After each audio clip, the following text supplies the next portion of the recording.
खे सलाम सलाम सुन, मुझे सिंध खे सलाम सलाम सुन।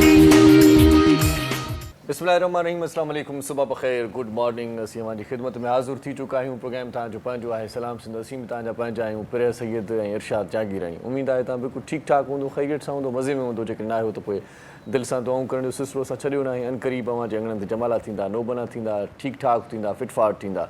अल्लाह ताला तव्हांखे पंहिंजे हिफ़्ज़ो अमान में रखे। ज़िंदगीअ जा खोड़ सारा सबक़ रोज़ मिलनि था ऐं कई सबक़ असांखे अॼु बि मिलंदा ऐं कई सबक़ अहिड़ा हूंदा जेके ईंदड़ वक़्त में असांखे मिलंदा रहंदा, पर हक़ीक़त ई मुंतज़िर हूंदा। पर आउं जेको ज़ाती एक्सपीरियंस जेको असां पाण कंदा आहियूं या तजुर्बो जेको थियलु हूंदो आहे त उहो तव्हां सां शेयर कंदा आहियूं। पाण कॾहिं कॾहिं सोचींदा आहियूं त वॾा बाबा सही चवंदा आहिनि। सो वॾा इन करे सही चवंदा आहिनि छो त उन्हनि जो तजुर्बो थियलु हूंदो आहे, उहे उन मरहले मां गुज़री चुका हूंदा आहिनि। सो हाणे पाण जिन मरहलनि मां गुज़रूं था तव्हां सां माना हिकिड़ो ज़िक्र वंड करे सघूं था, ॻाल्हि शेयर करे सघूं था त ज़िंदगीअ जा जेकी महांगा तरीन सबक़ आहिनि उहे इंतिहाई सस्ता तरीन माण्हू असांखे ॾेई वेंदा आहिनि। उन्हनि जी एतिरी वॾी का वुसत न हूंदी आहे, एतिरो वॾो को इमेज न हूंदो आहे ऐं असां उन्हनि ते ट्रस्ट करे वठंदा आहियूं ऐं असांखे जेको आहे जेको ॾुखियो जेको मरहलो हूंदो आहे उहो सस्तनि माण्हुनि मां इहो मिलंदो आहे त असांखे सबक़ु महांगो मिलंदो आहे। ऐं ॿी ॻाल्हि तव्हांखे ॿुधायां त जेकी माण्हू तव्हांखे तारीफ़ करे हर तव्हांजी तारीफ़ करे ऐं तव्हां ताईं पहुचाइनि था या तव्हांजे साम्हूं कनि था त तव्हां सम्झो था त इहा तव्हांजी इज़त थी रही आहे। पर सच पुछो त कॾहिं कॾहिं अहिड़ा माण्हू जेको घणो मिठो ॻाल्हाईंदा आहिनि न, घणो मिठो ॻाल्हाइण वारा माण्हू तव्हांखे धोखो ॾेई रहिया हूंदा आहिनि। इन ॻाल्हि में बि थोरो सोचिजो ऐं पोइ उन्हनि सां को वर्ताव कजो, पोइ उन्हनि सां का दोस्ती रखिजो, पोइ उन्हनि सां का रिश्तेदारी कजो, पोइ उन्हनि सां भाइरी कजो, पोइ उन्हनि सां संगत जी उथ वेह कजो। छो त घणा मिठा माण्हू उहो बि घणो मिठो जेको आहे न उहो ज़हर ई हूंदो आहे, घणो मिठो वापराइण सां बि, ईअं न पिया? बिल्कुलु अवां सही चई रहिया आहियो। ऐं जेकॾहिं अॼु जेके तव्हां ॻाल्हियूं स्टार्ट कयूं आहिनि बिल्कुलु सही कयूं आहिनि, टू द पॉइंट कयूं आहिनि, सही आहिनि। त असांखे इहो ई ॻाल्हि चवंदसि, असांखे रिज़र्व रहणु खपे। असां भले किथे बि हुजूं, कंहिं बि रिश्ते में हुजूं, कंहिं बि जॻहि ते हुजूं, कंहिं ऑर्गेनाइज़ेशन में हुजूं, असांखे रिज़र्व रहणु खपे। असांखे पंहिंजा जेके राइट्स आहिनि उहे रिज़र्व करणु खपनि। असांखे इन शइ जी माना इल्मु हुजणु खपे त असांखे हिते हिकु ॿ ॾींहुं कोन्हे रहणो। असांखे हिते जेकॾहिं लॉन्ग टर्म रहणो आहे त असांखे हर तरह सां हर पॉलिसी खे एक्सेप्ट करणो आहे, उन तरीक़े सां हलणो आहे। मूंखे अवां हिकु दफ़ा हिकिड़ी ॻाल्हि ॿुधाई हुई जेका मूंखे ॾाढी वणी हुई ऐं मूं कोशिशि कई तव्हां बि उन ते अमल करियां त जेतिरो अंदरि जे मामलनि खां परे रहिबो ओतिरो ई माण्हू उते लॉन्ग टर्म रहंदो। जेतिरो ई माण्हू हर मामले में घुसण जी कोशिशि कंदो, हर मामले में वञण जी कोशिशि कंदो, उहो माण्हू ओतिरो ई जल्दी निकिरी वेंदो। त जेको थी रहियो आहे असांखां वॾा वेठल आहिनि जेके उहे रिज़ॉल्व करे सघनि था, उहे शयूं सही करे सघनि था। असांखे हर ॻाल्हि में वञण जी ज़रूरत न आहे। हा, जिथे जिथे ज़रूरत आहे उते ज़रूरु वञो, ईअं न आहे त उते बि न वञो, उतां बि तव्हां हथु कढाए वञो। हथु त कढाइणो ई न आहे, तव्हांखे पंहिंजी जेका आहे उहा ज़बान ते क़ाइमु रहणो आहे, करिणो आहे। पर हिकिड़ी चवंदा आहिनि रिज़र्वेशन ज़रूरी हूंदा, पाण खे रिज़र्व बि रखो। पाण खे थोरो आहे न हिकिड़ो जेसिताईं तव्हां रिज़र्व न रखंदा तेसिताईं काफ़ी मसइला तव्हां ते अटैक कंदा। मसइलनि तां मूंखे ॻाल्हि यादि आई त अॼु इंटरनेशनली ऐं नेशनली बि, असल में ही नेशनली डे आहे, पर मुंहिंजी एॾी दिलि चई थी त उनखे इंटरनेशनली इन जे करे चवां जो हीउ जेको टॉपिक आहे उहो ज़रूरी आहे, सभिनी खे ख़बर हुजणु खपे। अॼु जे ॾींहं ते स्ट्रेस मैनेजमेंट जेका आहे नेशनली हिकिड़ी इंट्रोड्यूस थी 1998 में, ऐं उन में इहो डिस्कस कयो वियो त स्ट्रेस जेका आहे उहा कीअं मैनेज कई वञे, स्ट्रेस मैनेजमेंट जा इदारा कीअं खोलिया वञनि, स्ट्रेस जेकॾहिं हावी थी वञे थी त उनखे असां रिज़ॉल्व कीअं करे सघूं था, असां उनखां ॿाहिरि कीअं निकिरी सघूं था। चवंदा आहिनि आउट ऑफ बॉक्स, असां आउट ऑफ बॉक्स कीअं सोचे सघूं था, स्ट्रेस खे मैनेज कीअं करे सघूं था। त काफ़ी शयूं अॼुकल्ह बि थी रहियूं आहिनि, काउंसलिंग थी रही आहे। पर वरी बि इहा ई ॻाल्हि चवंदी हलां त असां वटि काउंसलिंग जी कमी आहे ॾाढी। असांखे माण्हू सेखारींदा न आहिनि, सम्झाईंदा न आहिनि। जेकॾहिं असां डॉक्टर जी तरफ़ वञूं था त स्ट्रेस आहे या हिकिड़ो साइकोलॉजी जो डॉक्टर आहे त असांखे माण्हू चवंदा आहिनि चरियूं वहीं छा, डॉक्टर जी तरफ़ वञी पियो, उहो बि चरियनि वारे डॉक्टर आहे। असल में जी नफ़्सियाती मसइला हज़ारे थी सघनि था। डिप्रेशन नफ़्सियाती मसइलो आहे, स्ट्रेस जेको आहे उहो नफ़्सियाती मसइलो आहे। डिप्रेशन अॼुकल्ह पीक ते आहे।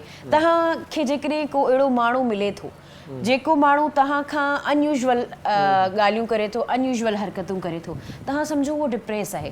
अनयूजुअल हरकतूं तव्हांखे कुझु ॿुधायां, जेकॾहिं पब्लिक प्लेस आहे, पब्लिक प्लेस ते कंफ्यूज़ थी वञणु, छिरकी पवणु, माना ओचितो छिरक भरे वठणु, या कंफ्यूज़ थी वञनि घणनि माण्हुनि खे ॾिसी करे, या जल्दी रोई पवणु, उनजी अखियुनि में जल्दी लुड़क अची वञे। ईअं अक्सर थींदो अथव। जेको माण्हू डिप्रेस्ड हूंदो आहे, इहा ॻाल्हि ज़रूरु नोट कजो, रोई पवंदो आहे। तव्हांखे लॻंदो आहे त ॻाल्हि तेरी वॾी कोन हुई मूं या ते वरी कुछ ॻाल्हाए कोन बि न चयो। सघंदो आहे अहिड़ो हाँ माण्हू। या मूं ग़लति ॻाल्हि न आहे कई जेको ही रोई पियो आहे या रोई पई आहे त उन माण्हू जो ख़्यालु रखो त हुनखे कहिड़ो मसइलो आहे, हुन खां पुछो, हुनजी काउंसलिंग करियो। चलो ही दुनिया आहे, असांखे गॾिजी रहणो आहे, असां सोशल एनिमल आहियूं। अच्छा, गॾिजी रहण ते मूंखे यादि आयो त हीउ सॼो मामिलो ई इन जे करे थियो आहे, माना जेको आहे पाण स्ट्रेस में वञूं था या डिप्रेस्ड थियूं था, उनजो सौ सुधो तालुक़ु असांजो अकेलाई सां बि आहे। पाण पंहिंजो पाण खे अकेला करण जा हाणे आदी थी विया आहियूं, पाण कुटुंबनि खां, कहोलनि खां, वेड़नि खां परे थी विया आहियूं। सही ॻाल्हि आहे। ऐं पाण हाणे ओड़ा न रहिया आहियूं जो हिक ॿिए खे दिलदारी ॾेई सघूं। अॻे ईअं हूंदो हुयो जेकॾहिं कोई परेशान हूंदो त ॿियो दोस्त माना कुल्हे ते हथु रखी चवंदो को मसइलो ई न यार, इहो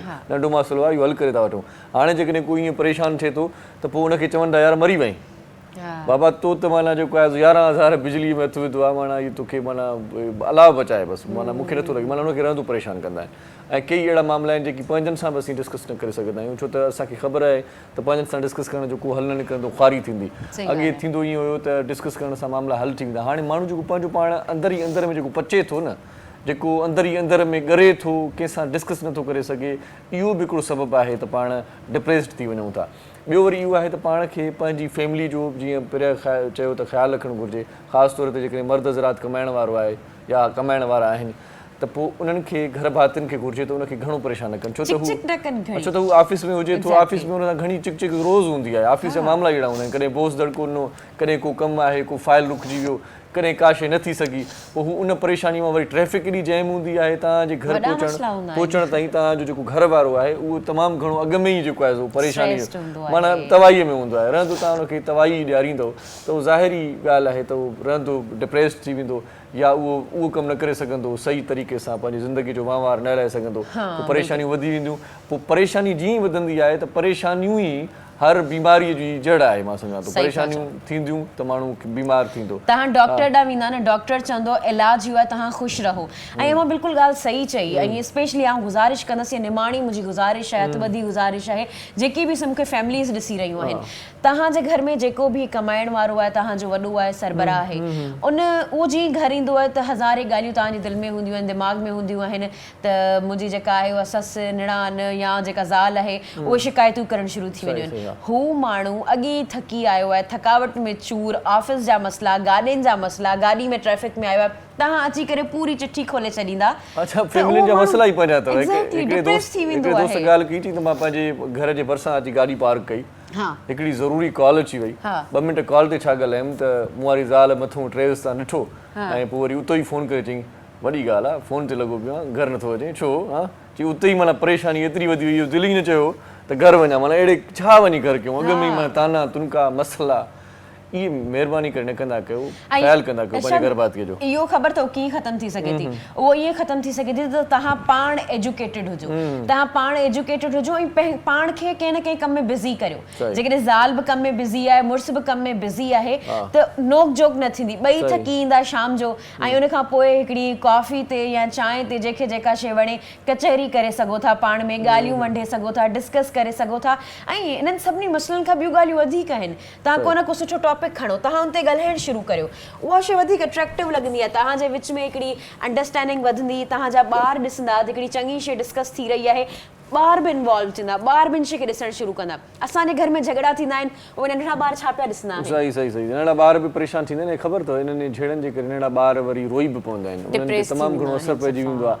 ऐं जेकॾहिं वालिद विढ़े थो त पोइ वालिद खां टिॾियणु शुरू कंदा आहिनि, वालिद सां का ॻाल्हि करे न सघंदा आहिनि, माना दोस्ती वारो जेको ॿारनि सां माहौल करे चवंदा आहियूं पाण जोड़ियूं, उहो न जुड़ी सघंदो आहे, न ॻाल्हाए सघंदा आहिनि, शर्माईंदा आहिनि, पंहिंजे पीउ सां न ॻाल्हाए सघंदा आहिनि। सो अहिड़े क़िस्म जे माहौल खां बचण जे लाइ मुहबत, प्यारु ऐं अमुन शांतीअ सां जेकॾहिं रहो त इहो स्ट्रेस बि न ईंदो, इहा परेशानी बि न हूंदी ऐं माहौल ॾाढो साज़गार रहंदो।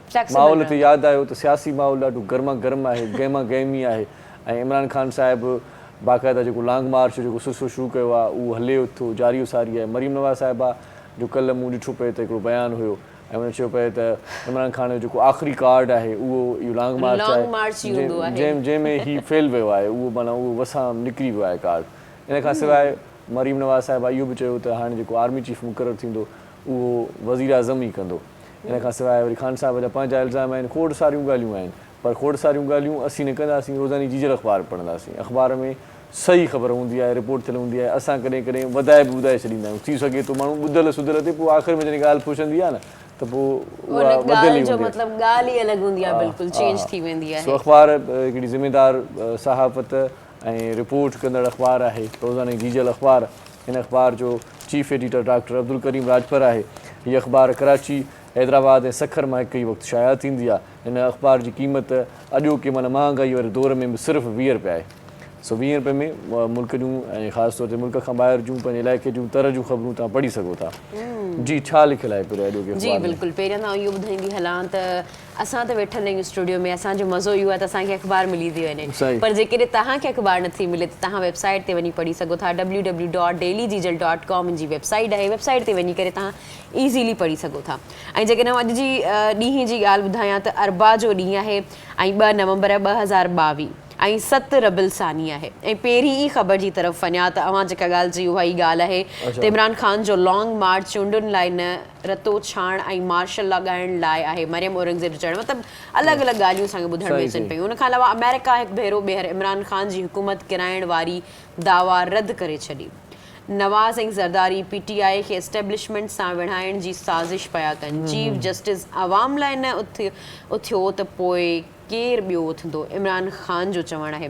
ऐं अव्हांखे इहा बि ॻाल्हि ॿुधाईंदी हलां त हैदराबाद में जेको आहे उहो बोतारी निज़ाम ख़िलाफ़ु जेको आहे उहो जामी चांडियो साहब ख़िताबु करे रहियो हो ऐं तमामु बहितरीनु कयो। उहो इज़हार सुमरो साहब उन में हुआ ऐं जेके बि बोतारी जेका आहे उनजे ख़िलाफ़ु हैदराबाद में काफ़ी मुहिम हली रही आहे, काफ़ी कॉन्फ्रेंसिस थी रहियूं आहिनि ऐं कल्ह ई हुई त उन ते जेका आहिनि ॾाढियूं कमाइतियूं ऐं वक़्ताइतियूं स्पीचिस बि थियूं। सही हाणे हिते मूंखे हिकिड़ी ॿी ॻाल्हि बि यादि अची वई त पंहिंजो जेको आहे सो मानाइतो सूफ़ी माण्हू ऐं कुर्बाइतो माण्हू, दिलबर माण्हू ऐं आफ़ीसर माण्हू, असांजो यारनि जो यार साईं मुनवर मैसर साहिबु जेको आहे सो सकाफ़त खाते जो डायरेक्टर जनरल मुक़ररु थियो आहे। ॾाढी ज़बरदस्त ॻाल्हि थी वई आहे। सो मुनवर साहिब खे असांजे तरफ़ां तमामु घणियूं वाधायूं हुजनि। हीउ जेको ज़िमो आहे उहो तमामु घणो ॾुखियो आहे, पर आउं सम्झां थो त हीउ हाणे जेको आहे सो इहो ज़िमो या ज़िमेदारी सुठे माण्हूअ खे मिली आहे, डिज़र्व करे थो इहो माण्हू। त हाणे सकाफ़ती सरगर्मियूं बि वधंदियूं ऐं सकाफ़त खे हथी बि मिलंदी। ऐं आउं सम्झंदो आहियां त मुनवर मैसर साहिब जी दिलि में जेका ॻाल्हि आहे न, जेका ख़ासि तौर ते सिंध सां, पंहिंजी मिटीअ सां, पंहिंजनि माण्हुनि सां, पंहिंजे मारूड़नि सां जेको प्यारु आहे हुन जो, उहो दिलि जी अथाह गहराइनि खां वधीक आहे। ऐं इरशाद इहा ॻाल्हि जेका आहे न उहा ॾाढी सूटेबल आहे त जी पाण अक्सर तनक़ीद कंदा आहियूं त हिकिड़ी मिनिस्ट्री उनखे ॾिनी वई आहे या काशे उनखे डिपार्टमेंट ॾिनो जंहिंखे ख़बर ई न आहे, पर ही सर मुनवर मैसर साहिब जेके आहिनि उहे पाण सूफ़ियाणी तबियत रखनि था, कल्चर खे सम्झनि था, सुञाणनि था, उन्हनि खे ॼाण आहे, उन्हनि खे इहा शइ मिली आहे त उहा उन शइ खे खणी हलंदा। जी पाण चऊं त माना हाणे असां ॾिसंदासीं सिंध में सकाफ़ती रंग ज़ोर शोर सां हूंदा ऐं मुख़्तलिफ़ सुठा मेला मचंदा ऐं बाक़ाइदा अदबी कॉन्फ्रेंसूं बि थींदियूं। असांजा डायरेक्टर बि मुबारक ॾियनि पिया, असांजा कैमरामैन बि मुबारक ॾियनि पिया, ज़फ़र जसकाणी साहिब डायरेक्टर आहिनि प्रोग्राम जा, उहे बि मुबारक ॾियनि पिया। असां ॿिन्हिनि जी तरफ़ खां बि असां अव्हांखे लख लख वाधायूं। मुनवर साईं, समूरी सिंध TV तव्हां सां गॾु आहे, पूरी सिंध तव्हां सां गॾु आहे, तुंहिंजा आर्टिस्ट, तुंहिंजा फनकार बेहदि ख़ुशि थिया आहिनि। सकाफ़त खाते जूं माना अहम जेके वाॻूं आहिनि उहे तव्हांजे बिले थियूं आहिनि ऐं उमेदु आहे त तव्हां जीअं असीं सम्झूं था, जीअं असां सोचूं था, असांजी सोचुनि खां मथे कमु कंदव ऐं इंशाअल्लाह कंहिं न कंहिं तक़रीब में असां ॾिसंदासीं त मुनवर मैसर साहिबु बाक़ाइदगीअ सां पाण बि जलवा कराए, छो त पाण ॾाढो सुठो बि ॻाईंदो बि आहे, पाण इहो ज़ौक़ रखंदो बि आहे।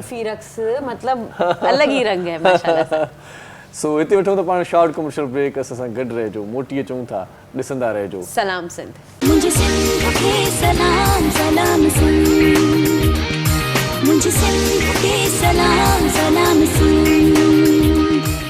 सलाम सिंध में हिकु बार वरी तव्हांखे भलीकार चऊं था। रोज़ जीअं अॼोको प्रोग्राम ॾाढो सुहिणो थींदो, छो त महिमान ॾाढा सुहिणा सिबता ऐं खाराइता सिंध प्रोग्राम पहुची चुका आहिनि ऐं अॼु पाण मुख़्तलिफ़ मौज़ूअनि ते डिस्कस कंदासीं। कुझु सियासी हवाला बि अॼोके प्रोग्राम में शामिलु हूंदा ऐं कुझु समाजी बि हूंदा, कुझु वरी फिज़ियोथेरेपी ते बि ॻाल्हाईंदासीं त इहा कहिड़ी थेरेपी आहे जंहिंसां मरीज़ ठीकु थी वञे थो ऐं मरीज़ ख़ासि तौर ते पाण ज़िक्र कंदासीं त बग़ैर टाइम जे डॉक्टर खां का अपॉइंटमेंट नथा वठनि, ईअं ई वञी करे पहुचनि था त पोइ थिए ईअं थो त OPD उन ॾींहुं न हूंदी आहे या के मसइला अहिड़ा हूंदा आहिनि जिन जे करे मरीज़ जी चकास टाइम ते नथी सघंदी आहे। पोइ इन सिलसिले में उन्हनि खे अॻुवाट कीअं इतलाह ॾिजे जो हू घरां निकिरनि बि सही, उनजो ख़र्चो सजायो बि थिए।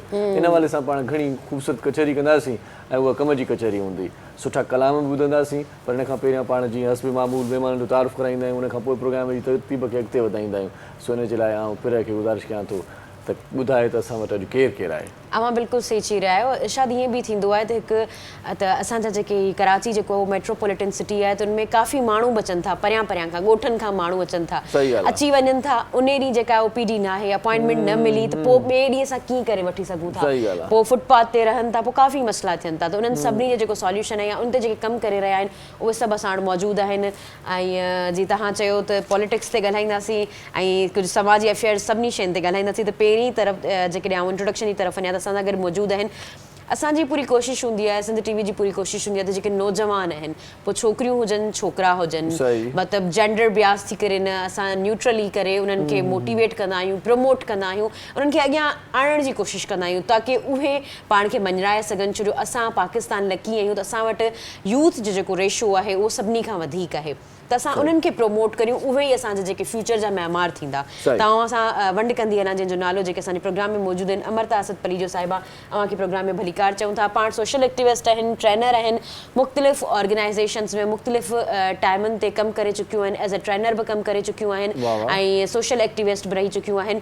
ऐं पाण जेके आहिनि उहे फ्रेशली ग्रेजुएट आहिनि ऐं तयारी बि करे रहियूं आहिनि कि सुठी जॉब लाइ दुआगूं आहियूं त उन्हनि खे उहा शइ मिली वञे। पर ॻाल्हि इहा हूंदी आहे त स्टूडेंट लाइफ में वॉलंटियर थी करे कमु करणु इहा शइ वॾी हूंदी आहे। असां हू त कमु कंदा आहियूं ऐं पैसनि ते कमु कंदा आहियूं, पर वॉलंटरी जेको कमु आहे उहो असां वटि घटिबो वञे, पाण वॉलंटरी कमु करे रहियूं आहिनि। त उन्हनि सां ॻाल्हियूं कंदासीं, काफ़ी ॻाल्हियूं पुछंदासीं।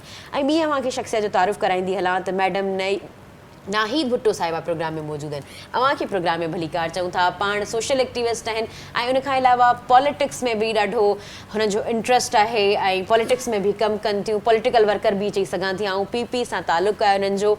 ऐं उनखां अलावा पाण जेको भलाई जा कम आहिनि उहे दिलि खोले कनि थियूं ऐं लिकी कनि थियूं। जेकॾहिं तव्हांखे चवां तव्हां ईअं मतिलबु लिकी कनि थियूं, छा मक़सदु? लिकी सां मुराद हाईलाइटेड न आहिनि,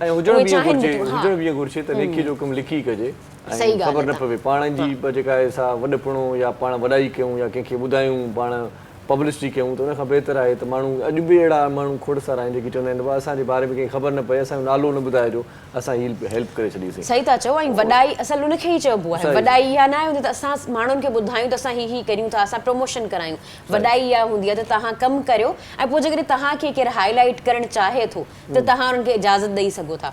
त मैडम असांजे प्रोग्राम में मौजूदु आहिनि। मैडम सां ॾाढी सुठियूं कचहरियूं। मैडम जो वॾपणो इहो बि आहे त मैडम जी शख़्सियत जा हूअं त खोड़ सारा हवाला आहिनि, पर पाण हिते बि ॿुधायूं त ॿिया न ॿुधाइजो, बसि एतिरो ई काफ़ी आहे। बस वधीक न ॿुधाइजो। हा माशाल्लाह, घण रुखी जेके असीं शख़्सियत चऊं मैडम उहा आहिनि, पर मैडम असांखे मना कयो आहे त बसि इहे ई ॻाल्हियूं ॿुधाइजो। इनखां अलावा मैडम जेके आहिनि उहे गवर्नमेंट में बि कमु कनि थियूं, मतिलबु गवर्नमेंट नौकिरी बि आहे ऐं उन्हनि सां गॾु सोशल वर्क करणु ॾाढो मुश्किल हूंदो आहे, छो जो टायरिंग हूंदी आहे, पूरे ॾींहं जी हूंदी आहे जॉब ऐं उनखां पोइ सोशल कमु करणु। असां ॾाढा माना ख़ुशी महसूसु करे पिया रहूं, ख़ुशी पिया महसूसु करियूं त मैडम असांजे प्रोग्राम में आयल आहिनि ऐं ॾाढी सुठी असांजी गुफ़्तगू थियण वारी आहे। ऐं हिन तरफ़ जेकॾहिं ॻाल्हि करियां त ॾाढा सुठा मेहमान मौजूद आहिनि। अनिल गोरी साहब, अव्हांखे प्रोग्राम में भलीकार चऊं था, खुश आमदीद कहते हैं आपको प्रोग्राम में। हिन जो जेकॾहिं आउं तारुफ़ कराईंदी हलां त पाण तमामु बहितरीनु कमु करे रहिया आहिनि। जी इरशाद बि ॻाल्हि कई, मूं बि ॻाल्हि कई त जेकॾहिं को माण्हू अची वञे थो ऐं OPD न आहे त उहो ख़्वार थी वञनि था, वरी उन्हनि खे ॿिए ॾींहुं अचिणो पए थो, त पाण अपॉइंटमेंट वठणु ऐं उन्हनि लाइ कमु करण जी असांजे डायरेक्टर इहा ॻाल्हि कई त कंहिंजो चाचो आहे, कंहिंजो मामू आहे, पर अनिल साहब सभिनी जा आहिनि। त माना जेको बि अचे थो माण्हू वेलकमिंग आहिनि ऐं ज़ात रंग नसल हर शइ खां हटी करे माण्हुनि जी मदद कनि था। न त माण्हू इहे चवंदा आहिनि असांजी कम्युनिटी वारो आहे त असां मदद करियूं, पर पाण जेके आहिनि उन्हनि सभिनी शयुनि खां हटी करे मदद कनि था। ॾाढी सुठी साराह कचहरी थियण वारी आहे। ऐं उनखां अलावा प्रोग्राम में डॉक्टर मोहम्मद रफ़ीक साहब मौजूदु आहिनि। अव्हांखे प्रोग्राम में भलीकार चऊं था। असां सां फिज़ियोथेरेपी ते ॻाल्हाईंदासीं। काफ़ी अहिड़ा मसइला हूंदा आहिनि, काफ़ी अहिड़ी शयूं हूंदियूं आहिनि जेके असांखे ख़बर न आहिनि पवंदियूं ऐं फिज़ियोथेरेपी असां कराइण लाइ वेंदा ई न आहियूं। शायदि अक्सर ईअं थींदो आहे, असां उन्हनि खे मतिलबु ॾींदा ई न आहियूं। त उहे ॻाल्हियूं पुछंदासीं उन्हनि खां। पाण जेको आहिनि तमामु बहितरीनु तरीक़े सां कमु करे रहिया आहिनि। ऐं जॾहिं मूं पुछो उन्हनि खां त इन्हनि चयो त असां जेके बि टेस्टूं वग़ैरह थींदियूं आहिनि या जेके बि इहे मसइला थींदा आहिनि, माण्हू ईंदा आहिनि, कुझु ग़रीब माण्हू हूंदा आहिनि, त उनखे रिआयत कराइणु या कराइणु, उहे ॿई कम जेके ॾाढे सुठे तरीक़े सां कनि था। उनखां अलावा प्रोग्राम में डॉक्टर अज़हर मोहम्मद साहब प्रोग्राम में मौजूदु आहिनि। आपको खुश आमदीद कहते हैं। प्रोग्राम में पाण बि जेको आहे उहो फिज़ियोथेरेपी में डॉक्टर आहिनि ऐं उनखां अलावा काफ़ी बहितरीनु कमु करे रहिया आहिनि, सोशल एक्टिविटीज़ में बि इन्वॉल्व आहिनि। इन्हनि सां उहे बि ॻाल्हाईंदासीं। फिज़ियोथेरेपी जी ॻाल्हि थी त म्यूज़िक थेरेपी बि असां वटि हूंदी, उहा असां वटि रोज़ हूंदी आहे। असांजा सथिरा साथी आहिनि, असांजे सिंधी ॾाढा सुठा म्यूज़िशियन आहिनि, सिंगर आहिनि। उस्ताद बादल साहब अव्हांखे प्रोग्राम में भलीकार चऊं था। मुंहिंजी जेका आहिनि उहा फरमाइशी लिस्ट जारी थी चुकी हुई। जॾहिं मूंखे ख़बर पई त उस्ताद बादल साहिबनि मूं ॿुधायो त ही सॉन्ग मूंखे ॿुधणा आहिनि बहरहाल उन खां इलाही थोरो चेंज लॻे थो अॼु माना उस्ताद तुंहिंजा रंग ॿिया आहिनि को इश्क ताज़ो त न थियो आहे ऐं घर वारा बि ॾिसंदा प्रोग्राम उस्ताद हिन हिकिड़ी शर्माए जान चढ़ाए छॾी त छा चवां हिन करे सो उस्ताद अॼु नई स्टाइल में आहे हूअं उस्ताद खे तव्हां माना कुर्ते में ॾिसंदा आहियो सलवार कमीज़ में ॾिसंदा आहियो उस्ताद अॼु माना ईअं जेन्युइन स्टाइल करे आयो आहे पंहिंजो जदीद स्टाइल खे जेन्युइन जदीद स्टाइल असल में ख़बर अथव कराची में रहणु थोरो कराची जहिड़ो थियणो पवंदो ऐं इन खां अलावा मोहम्मद अली साहब प्रोग्राम में मौजूद आहिनि ढोलक वॼाईंदा तव्हांखे प्रोग्राम में भली मोहम्मद अली खे जॾहिं वरी रिलीज़ थिए उस्ताद ई भरिसां वेठो अथसि असां माना चाहियूं था त मोहम्मद अली ॿिए पहिरें वरी ईअं ई हुजे पुछा करे वियो पर वरी पंहिंजो सिंधी लिबास त वरी अञा ताईं हुनजी ॻाल्हि ई पंहिंजी आहे करे करे विच में चर्चो हुजे चर्चो हुजे मिड़ई पंहिंजी जान ते बि कॾहिं ख़र्चो हुजे इहो बि चर्चो हुजे हा छा ख़्यालु आहे सो मैडम कीअं आहियो तव्हां ठीकु आहियो ख़ैरियत सां मज़े में छा पियो वहे वापरे अॼुकल्ह तव्हां जूं एक्टिविटीज़ छा आहिनि किथे मसरूफ़ आहियो छा कयो पिया हा अल्हम्दुलिल्लाह नौकरी जीअं पहिरियों ॿुधायो सवेर त मूंखे जॉब बि आहे सुबुह जो त जॉब ते माण्हू वञे थो उन खां बाद में जेको सेकेंड हाफ थिए थो ॾींहं जो त उन में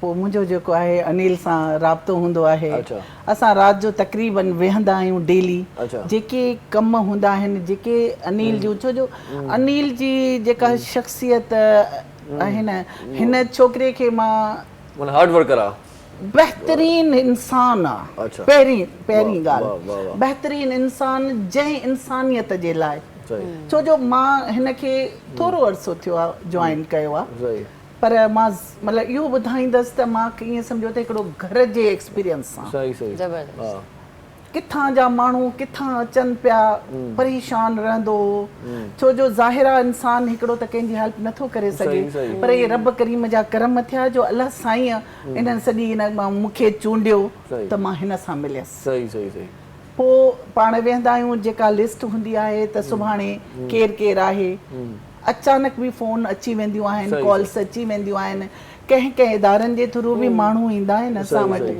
पोइ सुबुह जो हिन जो वर्क इहो हूंदो आहे त माण्हुनि खे वठणु ओपीडी में वञणु एक्सरे में वञणु MRI कराइणु टेस्टूं कराइणु पोइ मतिलबु इहो हिन जी ज़िमे हूंदी आहे सुबुह जो वॾो ज़िमो आहे छो त माण्हुनि खे दग बि न मिलंदो आहे सही तरीक़े सां त असांखे वञणो कहिड़े डॉक्टर ॾे ईअं ई आहे पोइ सेकेंड हाफ में मां हिन खे जॉइन कंदी आहियां वञी पोइ जेके बि कम माशाल्लाह तव्हांखे बि जस लऊं था माना सुबुह जो गवर्नमेंट जॉब करे उते मतिलबु हिकिड़ो हेडेक हूंदो आहे पूरो कमु आहे उन खां पोइ वरी जॉइन बि कंदा आहियो माशाल्लाह राणी छा आहे त अल्लाह जे तरफ़ां नेमत आहे ज़िंदगी सही था चओ ऐं हिकिड़ी तंदुरुस्ती माशाल्लाह तंदुरुस्त आहियो अल्हम्दुलिल्लाह अल्लाह जा करम आहे छो जो ॾिसो तव्हां अल्लाह जा कम कयो अल्लाह तव्हांजा कंदो बेशक मां सही था चओ रब चए थो सही पोइ असां इनखे जॉइन कंदी आहियां जेके बि कमकारी हूंदा आहिनि कॾहिं जेको पंहिंजे वसहार जेतिरी हैसियतड़ी आहे उन मुताबिक़ पोइ हे भाइर आहिनि जेके डॉक्टर साहिबान आहिनि ये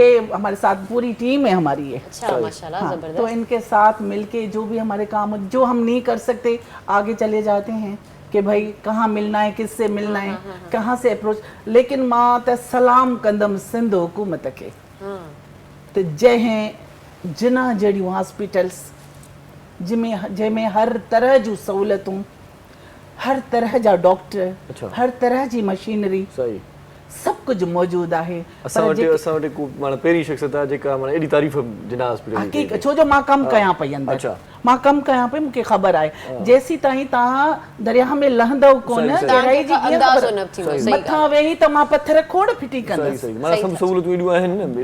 बिल्कुलु आहिनि कोई अलाह ख़ैर करे जॾहिं माण्हू अचनि था उन्हनि खे फ़ाइदो मिले थो उन्हनि खे सिर्फ़ु मसइलो इहो आहे त माण्हुनि खे मतिलबु ॿुधाइण वारो कोई न आहे उन ताईं पहुचाइण वारो कोई न आहे गाइड करण वारो कोई न आहे पोइ इंशाअल्लाह ताला असांजो आहे हिकिड़ो प्रोग्राम त असां हुते हिकिड़ी हेल्पिंग डेस्क ठाहियूं पिया ज़बरदस्त जंहिंमें इंशाअल्लाह सुबुह जो असांजी टीम हूंदी शाम जो मां वेहंदसि जेके बि असांजा पूरे पाकिस्तान खां माण्हू ईंदा आहिनि जिना में इहो न आहे त सिर्फ़ु सिंधी ईंदा आहिनि जा सॼे पाकिस्तान खां अचनि था मैडम खे पढ़े लिखियल क़ाबिल जेके आहिनि डॉक्टर मौजूद आहिनि तव्हांखे असां सभई तमामु घणे अरसे खां सुञाणूं था पर अॼु तव्हां फ़क़ीरी रंग असां पहिरियों चकर आयो आहे एॾो माना ज़बरदस्त कमु कयो था ऐं पंहिंजनि जी मालिकी पंहिंजनि जी केयर नेकी भलाईअ जा कम कंदा रहो हिकिड़ी कॉल वठूं था अस्सलाम वालेकुम हेलो वालेकुम सलाम। साईं बिल्कुलु ठीकु ठाक मौला जो करम आहे। केरु पिया ॻाल्हायो, किथां पिया ॻाल्हायो? साईं जतोई साहिब प्रोग्राम ॾिसो पिया, छा चवणु चाहींदो? प्रोग्राम तमामु बहितरीन आहे। जी साईं। जी साईं, तव्हांजी शाइरी बि तमामु पसंदि कंदा आहिनि। साईं वॾी महिरबानी, शाइरी पसंदि कंदा आहियो, लख थोरा तव्हांजा। प्रोग्राम में कुझु सवाल करणु चाहींदो कंहिं महिमान खां? न साईं, सवाल कोन कंदासीं, तव्हांखे गुज़ारिश कंदासीं। हा साईं, कहिड़ी गुज़ारिश साईं? जेके तव्हां शाइरी सुठी शाइरी कंदा आहियो, उहो बच्चे खे बोल ॿुधायो त दिलि ख़ुशि थिए। वाह वाह वाह वाह वाह, वॾी महिरबानी साईं। अलाए छा चऊं आख़िर में, शाइरी कंदा आहियो, सुठी कंदा आहियो। ठीकु आहे साईं, वॾी महिरबानी साईं, वॾी महिरबानी। तव्हां एॾो मान ॾींदा आहियो, एॾो प्यारु ॾींदा आहियो, ऐं को बि कमकार न हूंदा त बि टेलीफोन कंदा आहिनि, फौरन कंदा आहिनि, चवंदा आहिनि बसि तव्हांजो शो ॾिसूं था, को अहिड़ो वॾो जेको आहे सो कमु कोन्हे। कुझु चवणु चाहियो था? न बसि ईअं तव्हां सां ॻाल्हाइणो। न, इहा पंहिंजनि जी सिक हूंदी अथव। तव्हां ॾिसो न, पंहिंजा जॾहिं फ़ोन कंदा आहिनि, उनजो कमु न हूंदो आहे, मतिलबु न हूंदो आहे हुननि जो। चवंदा आहिनि बसि घणा ॾींहं थी विया, ईअं पुछा कई। हा, इहे पंहिंजा आहिनि, इहे सिक वारा माण्हू आहिनि, इहे सुठा माण्हू आहिनि। बिल्कुलु बिल्कुलु। सो हिकिड़ो सुठो कलाम भला थी वञे, पोइ ॿियनि महिमाननि सां कलाम तव्हांखे ॿुधाइनि। उस्ताद बादल जी गुज़ारिश कयूं था साईं। वाह वाह वाह।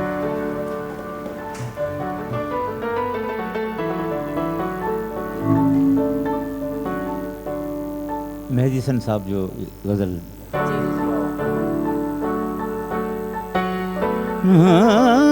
अब मैं समझा तेरे रुखसार पे दिल का मतलब,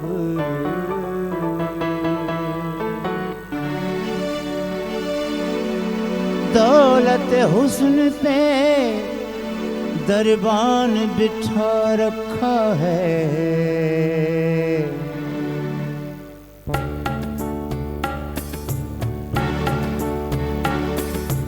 दुनिया किसी के प्यार में जन्नत से कम नहीं, दुनिया किसी के प्यार में जन्नत से कम नहीं, एक दिलरुबा है दिल में जो हूरों से कम नहीं, दुनिया किसी के प्यार में।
मुस्कुराओ तो मोती बरस पड़े,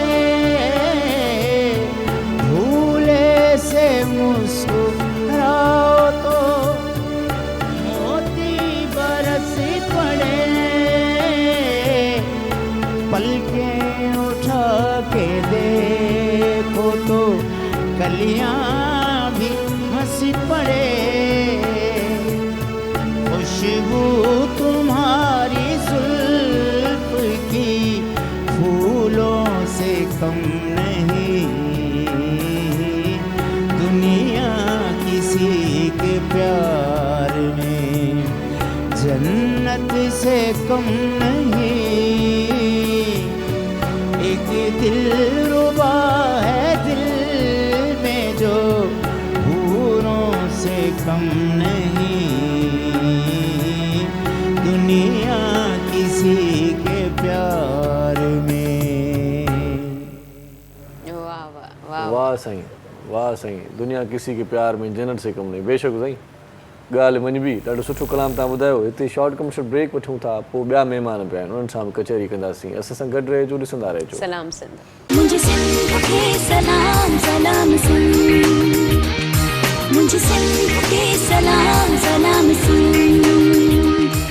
सलाम सिंध में हिकु वरी तव्हांखे भली कार चऊं था। कचहरी ॾाढी सुठी अॼु शुरू थी चुकी आहे ऐं हिन में तव्हां बि जेकॾहिं एसो वठणु चाहियो था त पोइ तव्हां टेलीफोन कंदव, असांखे ॿुधाईंदव त तव्हां बि असांजो प्रोग्राम ॾिसो था। असांखे बि ख़ुशी थींदी, छो तव्हांजो साथ हूंदो आहे त पोइ अञा वधीक हिन मंच खे, हिन महफ़िल खे वधाइण में असांखे बि मज़ो ईंदो ऐं आहे। असांखे लॻंदो आहे त असांखे ॾिसी रहिया आहिनि माण्हू, त असां वधीक एक्टिवली ॻाल्हाईंदा सही, आहियूं, सही। एक्टिव थी हुन ते कमु कंदा आहियूं। सही। अमृता असदपली जो साहिबा मौजूदु आहिनि। अॼुकल्ह ॿुधाइजो छा एक्टिविटीज़ आहिनि हवां जो?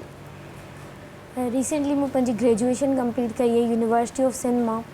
उन खां अलावा मुंहिंजो जेको सब्जेक्ट आहे उन ते तयारी करे रही आहियां सिविल सर्विसिस जे लाइ। माशाअल्लाह। ऐं उन खां अलावा आउं सोशल एक्टिविस्ट आहियां, चइजे त तक़रीबन 4 सालनि खां कमु करे रही आहियां सोशल फील्ड में। उन में ट्रेनिंग थी वञे, असां हिकिड़ी ऑर्गेनाइज़ेशन सां गॾु कमु कयूं था जंहिंमें डिफरेंट टॉपिक्स ते ट्रेनिंग करायूं था। बेसिकली जेको असांजो फोकस हूंदो आहे उहो हूंदो आहे वूमेंस ते, वूमेन एम्पावरमेंट ते कमु कंदा आहियूं। ऐं जेके छोकिरियूं हूंदियूं आहिनि, मतिलबु जीअं स्ट्रेस मैनेजमेंट थी वियो, या असांजी यूथ आहे अॼुकल्ह केतिरा अॼु जो ॾींहुं बि तव्हांखे ॿुधायां त स्पेशल स्ट्रेस मैनेजमेंट जो अथव। जी बिल्कुलु, इंटरनेशनली। त इन जे लाइ मूं इहा ॻाल्हि छेड़ी आहे त स्ट्रेस मैनेजमेंट जे बारे में अगरि तव्हांखे ॿुधाईंदी हलां त असांजी जेकी यूथ आहे उनखे अगरि ॾिसूं त अॼुकल्ह घणेई मसइलनि में मुलविस हूंदा आहियूं असीं। पढ़ाई हूंदी आहे, फैमिली जा मसइला हूंदा आहिनि, असांजा दोस्ती हूंदी आहे, मतिलबु इलाही चीज़ूं हूंदियूं आहिनि जेके असांखे स्ट्रेस में खणी वठंदियूं आहिनि। त उन में जेको आहे असीं ट्रेनिंग कराईंदा आहियूं स्ट्रेस मैनेजमेंट ॾे, जंहिंमें साम्हूं वारे खे मतिलबु कि रिलैक्स फील थींदो आहे। कुझु अहिड़ियूं एक्टिविटीज़ हूंदियूं आहिनि जंहिंमें तव्हां बिल्कुलु रिलैक्स फील कंदा आहियो ऐं तव्हां उन दुनियावी मसइलनि खां निकिरी करे हिकिड़ी रिलैक्स माहौल में अच्छा अमृता, मूंखे ॿुधाइजो त मोटिवेशनल स्पीकर ऐं ट्रेनर में छा फ़र्क़ु आहे? छो असां अॼुकल्ह हर गली में ॾिसूं था मोटिवेशनल स्पीकर घणा पैदा थी विया आहिनि, त मोटिवेशनल स्पीकर खे ऐं ट्रेनर खे असां अलॻि कीअं था रखूं? अच्छा, घणनि जी ॻाल्हि यादि आई त मां तव्हां शायदि पंहिंजी जॻह ते सही हुजो, पर मां वरी सिंधी मोटिवेशनल स्पीकर घटि थो ॾिसां। पाण वटि ॿी ॿोलीअ में तमामु घणा आहिनि। पाण खे सिंधी ॿोलीअ जा बि अहिड़ा माण्हू पैदा करणा पवंदा, या तव्हां जेकॾहिं सुठो ॻाल्हाए सघो था, कंहिंखे दिलदारी ॾेई सघो था, कंहिंखे सुठो माना स्टाइल आहे तव्हांजो कन्वेंस करण जो, या की चङियूं ॻाल्हियूं कंदा आहियो, त पोइ तव्हांखे ॾिस में जेकी ॾिसो था उन्हनि सां मुखातिबु आहिनि, तव्हांखे अॻिते अचणु घुरिजे। ऐं ॾिसां थो यूट्यूब ते या फेसबुक ते अहिड़ा खोड़ सारा मोटिवेशनल स्पीकर आहिनि जेकी ॿियनि ॿोलियुनि में ॾाढो सुठो ॻाल्हाईंदा आहिनि, असां उन्हनि खे ॿुधंदा आहियूं।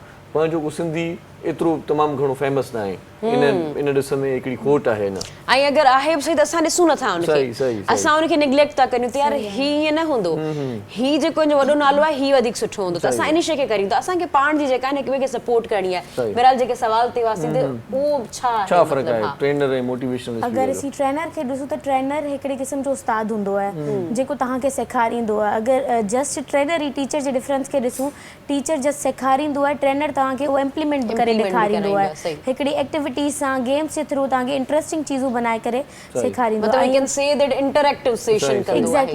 इंटरेक्टिव बनाईंदो आहे, जीअं तव्हांखे उन शइ में मज़ो बि अचे ऐं तव्हां कुझु सिखी बि सघो।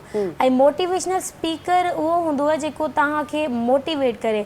अच्छा, हर कंहिंजा पंहिंजा पंहिंजा नज़रिया हूंदा आहिनि। मुंहिंजो जेको नज़रियो आहे कि मोटिवेशन जेकी तव्हांजी पंहिंजी सेल्फ मोटिवेशन आहे न, उहो सभिनी खां बहितरीनु आहे। तव्हां मोटिवेशनल स्पीकर्स खे ॿुधो, भले ई ॿुधो, छो त उहे तव्हांखे घणो ई चीज़ूं सेखारींदा आहिनि, लेकिन जेॾी महिल तव्हां आईने जे साम्हूं वेही करे पंहिंजो पाण खे ॿुधायो था कि यस यू कैन डू इट, या तव्हां ॿुधायो था में ही एबिलिटीज़ आहिनि, तव्हां ही करे सघो था, ही नथा करे सघो। मोटिवेशनल स्पीकर भी यही ॻाल्हि चवंदो आहे त तव्हां पंहिंजूं सलाहियतूं पाण सुञाणो, पंहिंजो पाण खे ॾिसो, इतो ई स्टार्ट पंहिंजो थींदो। पाण खे परखण वरी हिकिड़ी ॿी शइ हूंदी इहा आहे। ॻाल्हि सही था चओ त मोटिवेशनल स्पीकर्स असां केतिरा बि ॿुधी वठूं, कुझु बि थी वञे, जेसि ताईं असां पाण रियलाइज़ न कंदासीं त असांखे अॻियां छा करिणो आहे, तेसि ताईं कुझु बि न थींदो। असांखे पाण खे सुञाणण जी ज़रूरत आहे। पर पाण करे करे ईअं बि कंदा आहियूं न, कोई चवंदो आहे यार तूं ही करे सघंदो, पोइ चवंदो अच्छा मां इहो इहा ॻाल्हि बि सही था चओ, मूंखे ख़बर न हुई, मां इहो करे वेंदुमि, पोइ पाण उहा फील्ड वठी वठंदा आहियूं। ईअं बि थींदो आहे, ॿियो ॿुधाईंदो पोइ ख़बर पवंदी आहे त असां में इहा ख़ूबी बि आहे, असांजी कमी न हुई। ऐं सही था चओ, हर कंहिंजा पंहिंजा एक्सपीरियंस आहिनि, हर को पंहिंजे तरीक़े सां उन्हनि शयुनि खे बयान करे थो, उन ते ॻाल्हाए थो। अनिल साहब प्रोग्राम में मौजूद हैं, आपकी बड़ी तारीफें सुन रहे हैं। प्रॉपर काम बताएं, मतलब क्या होता है काम असल में? देखिए बहन, काम ऐसा है कि मेरी रिहाइश है जिन्ना हॉस्पिटल के अंदर। अच्छा, माशाल्लाह। ठीक है, तो माइक पे बात कर लें आप। माइक है यहाँ पे? सही, ये रहा, माइक पे बात करें आप। मेरी ना रिहाइश जिन्ना हॉस्पिटल के अंदर है। अच्छा अच्छा। ठीक है, तो लोग शुरू से लोग खाने खिला रहे हैं, अल्लाह को राज़ी करने के लिए कोई ऐसे मामलात कर रहे हैं, बेशक, पर मैंने एक अलग रास्ता अपनाया। ठीक है, मैंने एक अलग रास्ता अपना के मैंने जिना में पेशेंट्स की हेल्प करना शुरू कर दी। वो भी शुरू से एक हम तंजीम में थे, जमात इस्लामी में। अच्छा, ठीक है, उसके थ्रू हम छोटे छोटे काम करना मैंने शुरू कर दिए। सही। ठीक है, मैं उस बंदे का शुक्रगुजार हूँ कि जिसने मेरी उंगली पकड़ के मुझे चलना सिखाया। उसका नाम है एजाज़ अहमद जदून। अच्छा, ठीक है, कि मैं आज इस पोजीशन पे हूँ, ऐसे काम मेरा बहुत वसी हो गया, बहुत बड़ा काम हो गया कि लोग मुझसे फ़ोनों पे पूछते हैं कि ये क्या है, ये रिपोर्ट चेक करवा दो, ये कर दो, डॉक्टर बैठा है नहीं बैठा।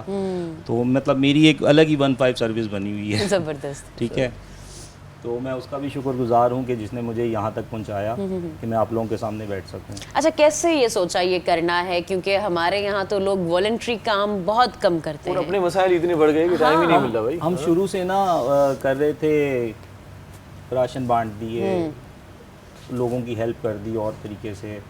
ठीक है, अब हमने मेडिकल के जिना में ना रह के तो ये छोटे छोटे काम करते थे, तो हमारे साथ जो मेरी ज़्यादा हेल्प करते थे वो इस्लामी जमीयत तलबा थी। अच्छा, ठीक है, इस्लामी जमीयत तलबा मेरी बहुत ज़्यादा हेल्प करती थी इस मामले में कि जैसे मेरे पास ना कंटिन्यू रखते हैं, कॉल शामिल करते हैं जी। अस्सलाम वालेकुम। हेलो हेलो, अस्सलाम वालेकुम। कॉल कंटिन्यू जी, कंटिन्यू करें। तो मैंने इस काम को ना बढ़ाना शुरू कर दिया। ठीक है, मेरी पूरी क्रिश्चियन कम्युनिटी में मैंने छोटी छोटी वीडियोस बना के डाली कि अगर किसी को ऐसी हेल्प चाहिए तो मुझसे वो ले सकता है। ठीक है, तो जैसे अब एक बंदा है, वो रह रहा है सरजानी टाउन में, कोरंगी में, वो कितना लंबा डिस्टेंस है जिना में आने का। ठीक है, तो उनके लिए आसानी मैंने क्या पैदा की, वो मुझे पूछ रहा है कि भाई आज हड्डी की ओपीडी है, तो मैं उसको कह रहा हूँ, पता करके बता रहा हूँ कि हड्डी की ओपीडी नहीं है। तो लोग जिनको नहीं पता वो घर से आ जाते हैं, 2000 रुपया 3000 रुपया किराया लगा के जिना में आए, अपने मरीज़ को भी ख्वार किया। कॉल आई। अस्सलाम वालेकुम। वालेकुम सलाम सर। साईं केर पिया ॻाल्हायो? सर राफ़े मेमन पियो क्या और जन्मा भाव। साईं राफ़े मेमन साहब, ख़ुशि आहियो? ख़ैरियत सां मज़े में? अल्लाह पाक जा एहसान। तव्हां ॿुधायो, तव्हांजे ख़ैरियत आहे? दुआऊं मोलायो करम। अल्हम्दुलिल्लाह, प्रोग्राम ॾिसी रहिया आहियो? तमामु घणो, जी जी बिल्कुलु, तमामु घणो सुठे नमूने सां प्रोग्राम तव्हांजो हले पियो ऐं हूअं बि इलाही सुठे तरीक़े सां तव्हां वटि गेस्ट ईंदा आहिनि, पर अॼु वरी कुझु और शइ आहे साईं।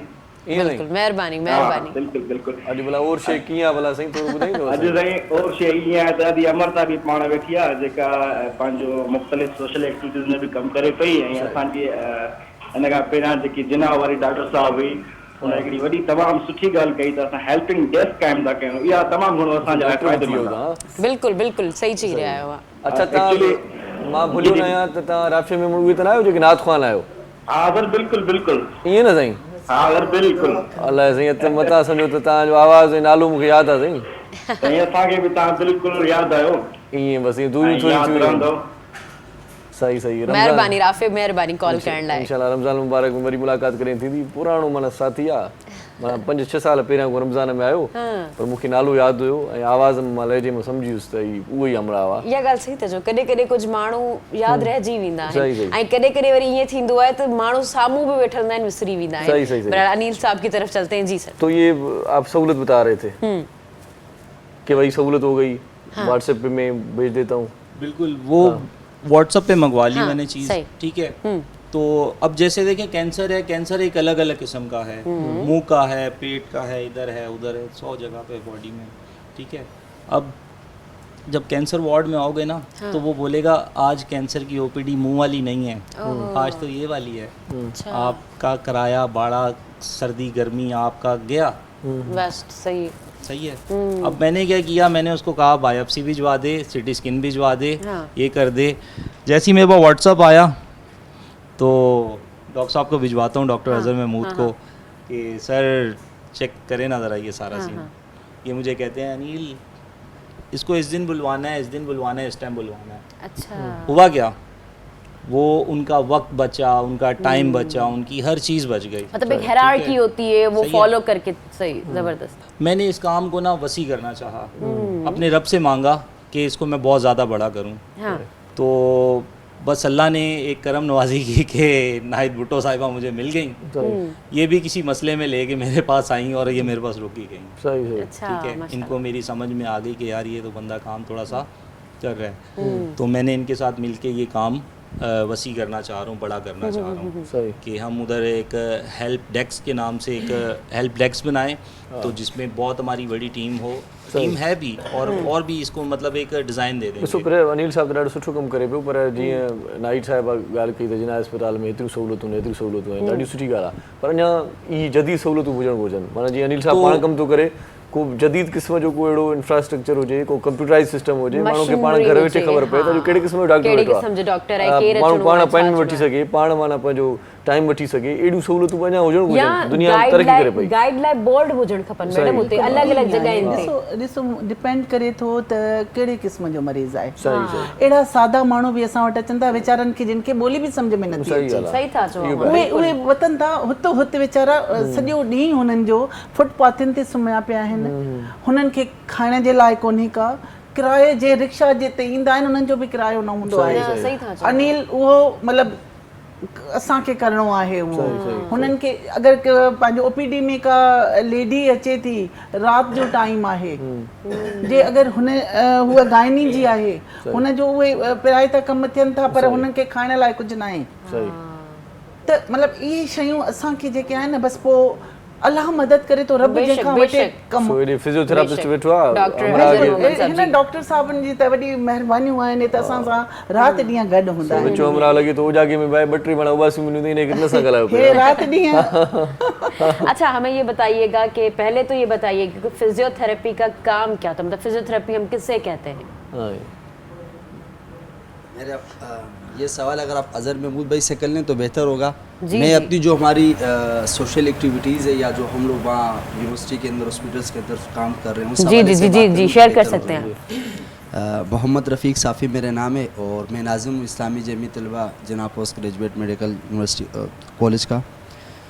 हम अपने नस्बुलैन को अल्लाह और उसके रसूल सल्लल्लाहु अलैहि वसल्लम के बताए हुए उसूलों के मुताबिक इंसानी ज़िंदगी के तामीर के ज़रिए रज़ा इलाही का उसूल, अपने इस नस्बुलैन को हमने अपना मकसद बनाया हुआ है, और इसी मकसद के लिए कि हम अपनी ज़िंदगी को बसर कर रहे हैं। हम अपने आने वाले स्टूडेंट्स के लिए भी आसानियाँ पैदा कर रहे होते हैं, वो हम एडमिशन कैंपेन की सूरत में, वो हम वेलकम पार्टीज़ की सूरत में, वो हम जब कैंपेन आ रही होती है उसमें रिक्वायरमेंट कितनी है यहाँ पर टेस्ट पे अपेयर होने के लिए, आपके पास मतलब डिग्री आपने इंटर किस फील्ड में किया होगा तो आप यहाँ अप्लाई कर सकते हैं, आपकी परसेंटेज कितनी होनी चाहिए, और उसके बाद टेस्ट का जो पूरे एक तरीक़ाकार है वो हम उनको समझा रहे होते हैं, और अब उसके लिए पूरे कैंपेन एडमिन कैंपेन के नाम से कैंपेन लॉन्च कर रहे होते हैं। उसके बाद फिर हम सेल्फ असेसमेंट टेस्ट ले रहे होते हैं खुद, ताकि जब इंतज़ामिया जो टेस्ट ले रही होती है, चाहे वो NTS की सूरत में, MDCAT की सूरत में, उनके लिए एक आसानी हो। उसके बाद जब उनका एडमिशन होता है तो हम वेलकम पार्टीज़ की सूरत में उनका इस्तकबाल करते हैं अपने कॉलेज के अंदर, और फिर उन स्टूडेंट्स को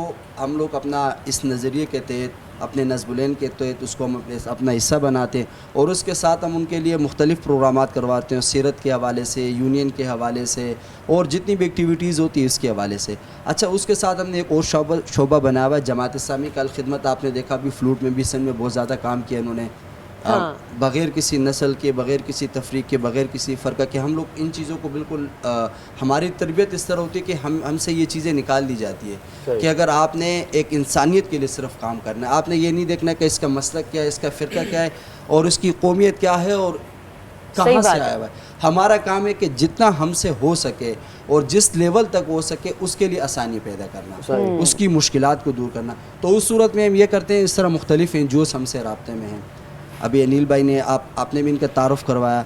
इसके हवाले हमारे साथ बहुत से ऐसे एनजीओ से, जिस तरह हमारी अल खिदमत हमारे साथ कोऑपरेट में राब्ते में होती है। उसके अलावा हमारे दीगर ऐसे साबिकीन हैं कि जो इस वक्त अच्छी पोजीशंस पे हैं और वो भी हमारे साथ मदद करना चाहते हैं। तो हमारे पास ऐसे पेशेंट्स आते हैं कि यहाँ पर हमारे पास CT स्कैन की बहुत महदूद एक रकम है।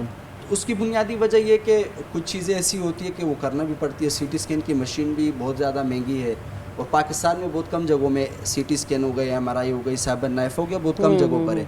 और साइबर नाइफ सिर्फ जिना हॉस्पिटल के अंदर पाकिस्तान का वाहिद इदारा जिसके पास मौजूद है, फ्री ऑफ ट्रीटमेंट है। लेकिन उससे पहले जो आपने MRI करने होते हैं, CT स्कैन करने होते हैं, इस लेवल तक कि आपको कंफर्म हो सके कि आपको कैंसर कौन से स्टेज पे, तो उससे पहले ये टेस्ट तो आपको अपने पैसों से करने होते हैं। तो बहुत से लोग हमारे पास ऐसे आते हैं, बलूचिस्तान से ख़ास तौर पर बहुत ज़्यादा पेशेंट्स आते हैं, अंदरूनी सिंध से पेशेंट्स आते हैं जिनके पास इस तरह के वसाइल होते नहीं। तो कुछ लोग जो हमारे साथ NGOs वाले राब्ते में हमारा नंबर उनको दे देते हैं। तो उसके बाद हमारा ये काम होता है कि उनको OPD में चेकअप करवाना, अच्छा उसके बाद उनको वार्ड में एडमिट करवाना, उसकी जो ट्रीटमेंट होती है। इसके साथ साथ जिना के अंदर अभी पेशेंट एड फाउंडेशन के नाम से इदारा कुछ अरसे से मुहर्ज़ वजूद में आया, वो भी एक अच्छा काम कर रही है, उनके साथ भी हमारा अच्छा रब्ता है। तो उस सूरत में ये जितने भी CT स्कैन से MRI हो गए या कुछ ब्लड टेस्ट ऐसे जो हेपेटाइटिस B, C हो गया, विटामिन D3 हो गया, तो कुछ टेस्ट ऐसे हैं जिनकी वहाँ पर उन्होंने पेमेंट रखी है। उसकी भी एक बुनियादी वजह है कि कुछ चीज़ें ऐसी हैं कि वो इस वक्त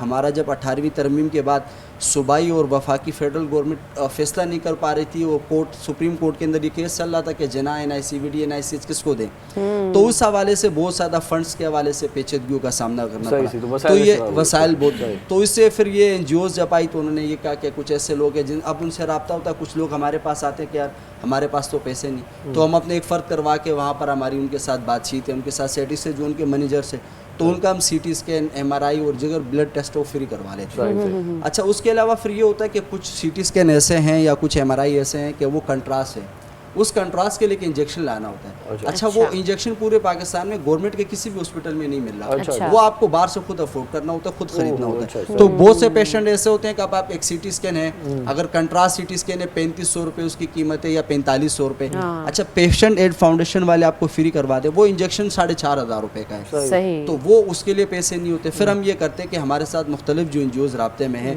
जो इस कार्य खैर में हिस्सा लेना चाहती, तो हम उनको कॉल करते हैं, तो वो उनको कहते हैं कि यार आप इनका NIC नंबर और स्लिप जो है हमें व्हाट्सअप कर दे। तो हम ये चीज़ें उनको व्हाट्सअप करके फिर उसको नंबर देते कि फ़लाना जगह पे जाए, आपका इंजेक्शन इस टाइम आपको मिल जाएगा। तो ये चीज़ें हमने 2-3 दिन पहले करनी होती है। इसी तरह मल खिदमत से भी राब्ते में रहते हैं, दीगर जितनी भी NGOs वाले जो हमारे पास इस तरह के लोग हमारे पास आते हैं कि हम इस तरह फ्लाई काम करना चाह रहे हैं, लेकिन पस मंज़र जिस तरह मैडम ने ये बात की कि वो मंजराम पे नहीं आती, लेकिन आपके प्रोग्राम के तवस्सुत से मंजराम पे आ गए, तो इस तरह के बहुत से लोग हमारे साथ हैं कि वो अल्लाह की रज़ा के लिए इसको कंटिन्यू रखेंगे इंशाल्लाह। और डॉक्टर साहब से भी बात करेंगे, लेकिन आफ्टर शॉर्ट कमर्शियल ब्रेक किडाना मंजूर इसना रह जो सलाम सिंध मुझे सिंध के सलाम सलाम सिंध, मुझे सिंध के सलाम सलाम सिंध। सलाम सिंध में एक बार वरी तव्हांखे भलीकार चऊं था, ख़ुशि आमदीद, लख थोरा तव्हां सां गॾु आहियो। ऐं ब्रेक जल्दी जल्दी वठनि था, अॼु अलाए छो असांजो डायरेक्टर माना ईअं अॼु जज़्बाती लॻो पियो आहे, एतिरो जल्दी ब्रेक थो वठे जो असां वटि चांहि बि नथी पुॼी सघे।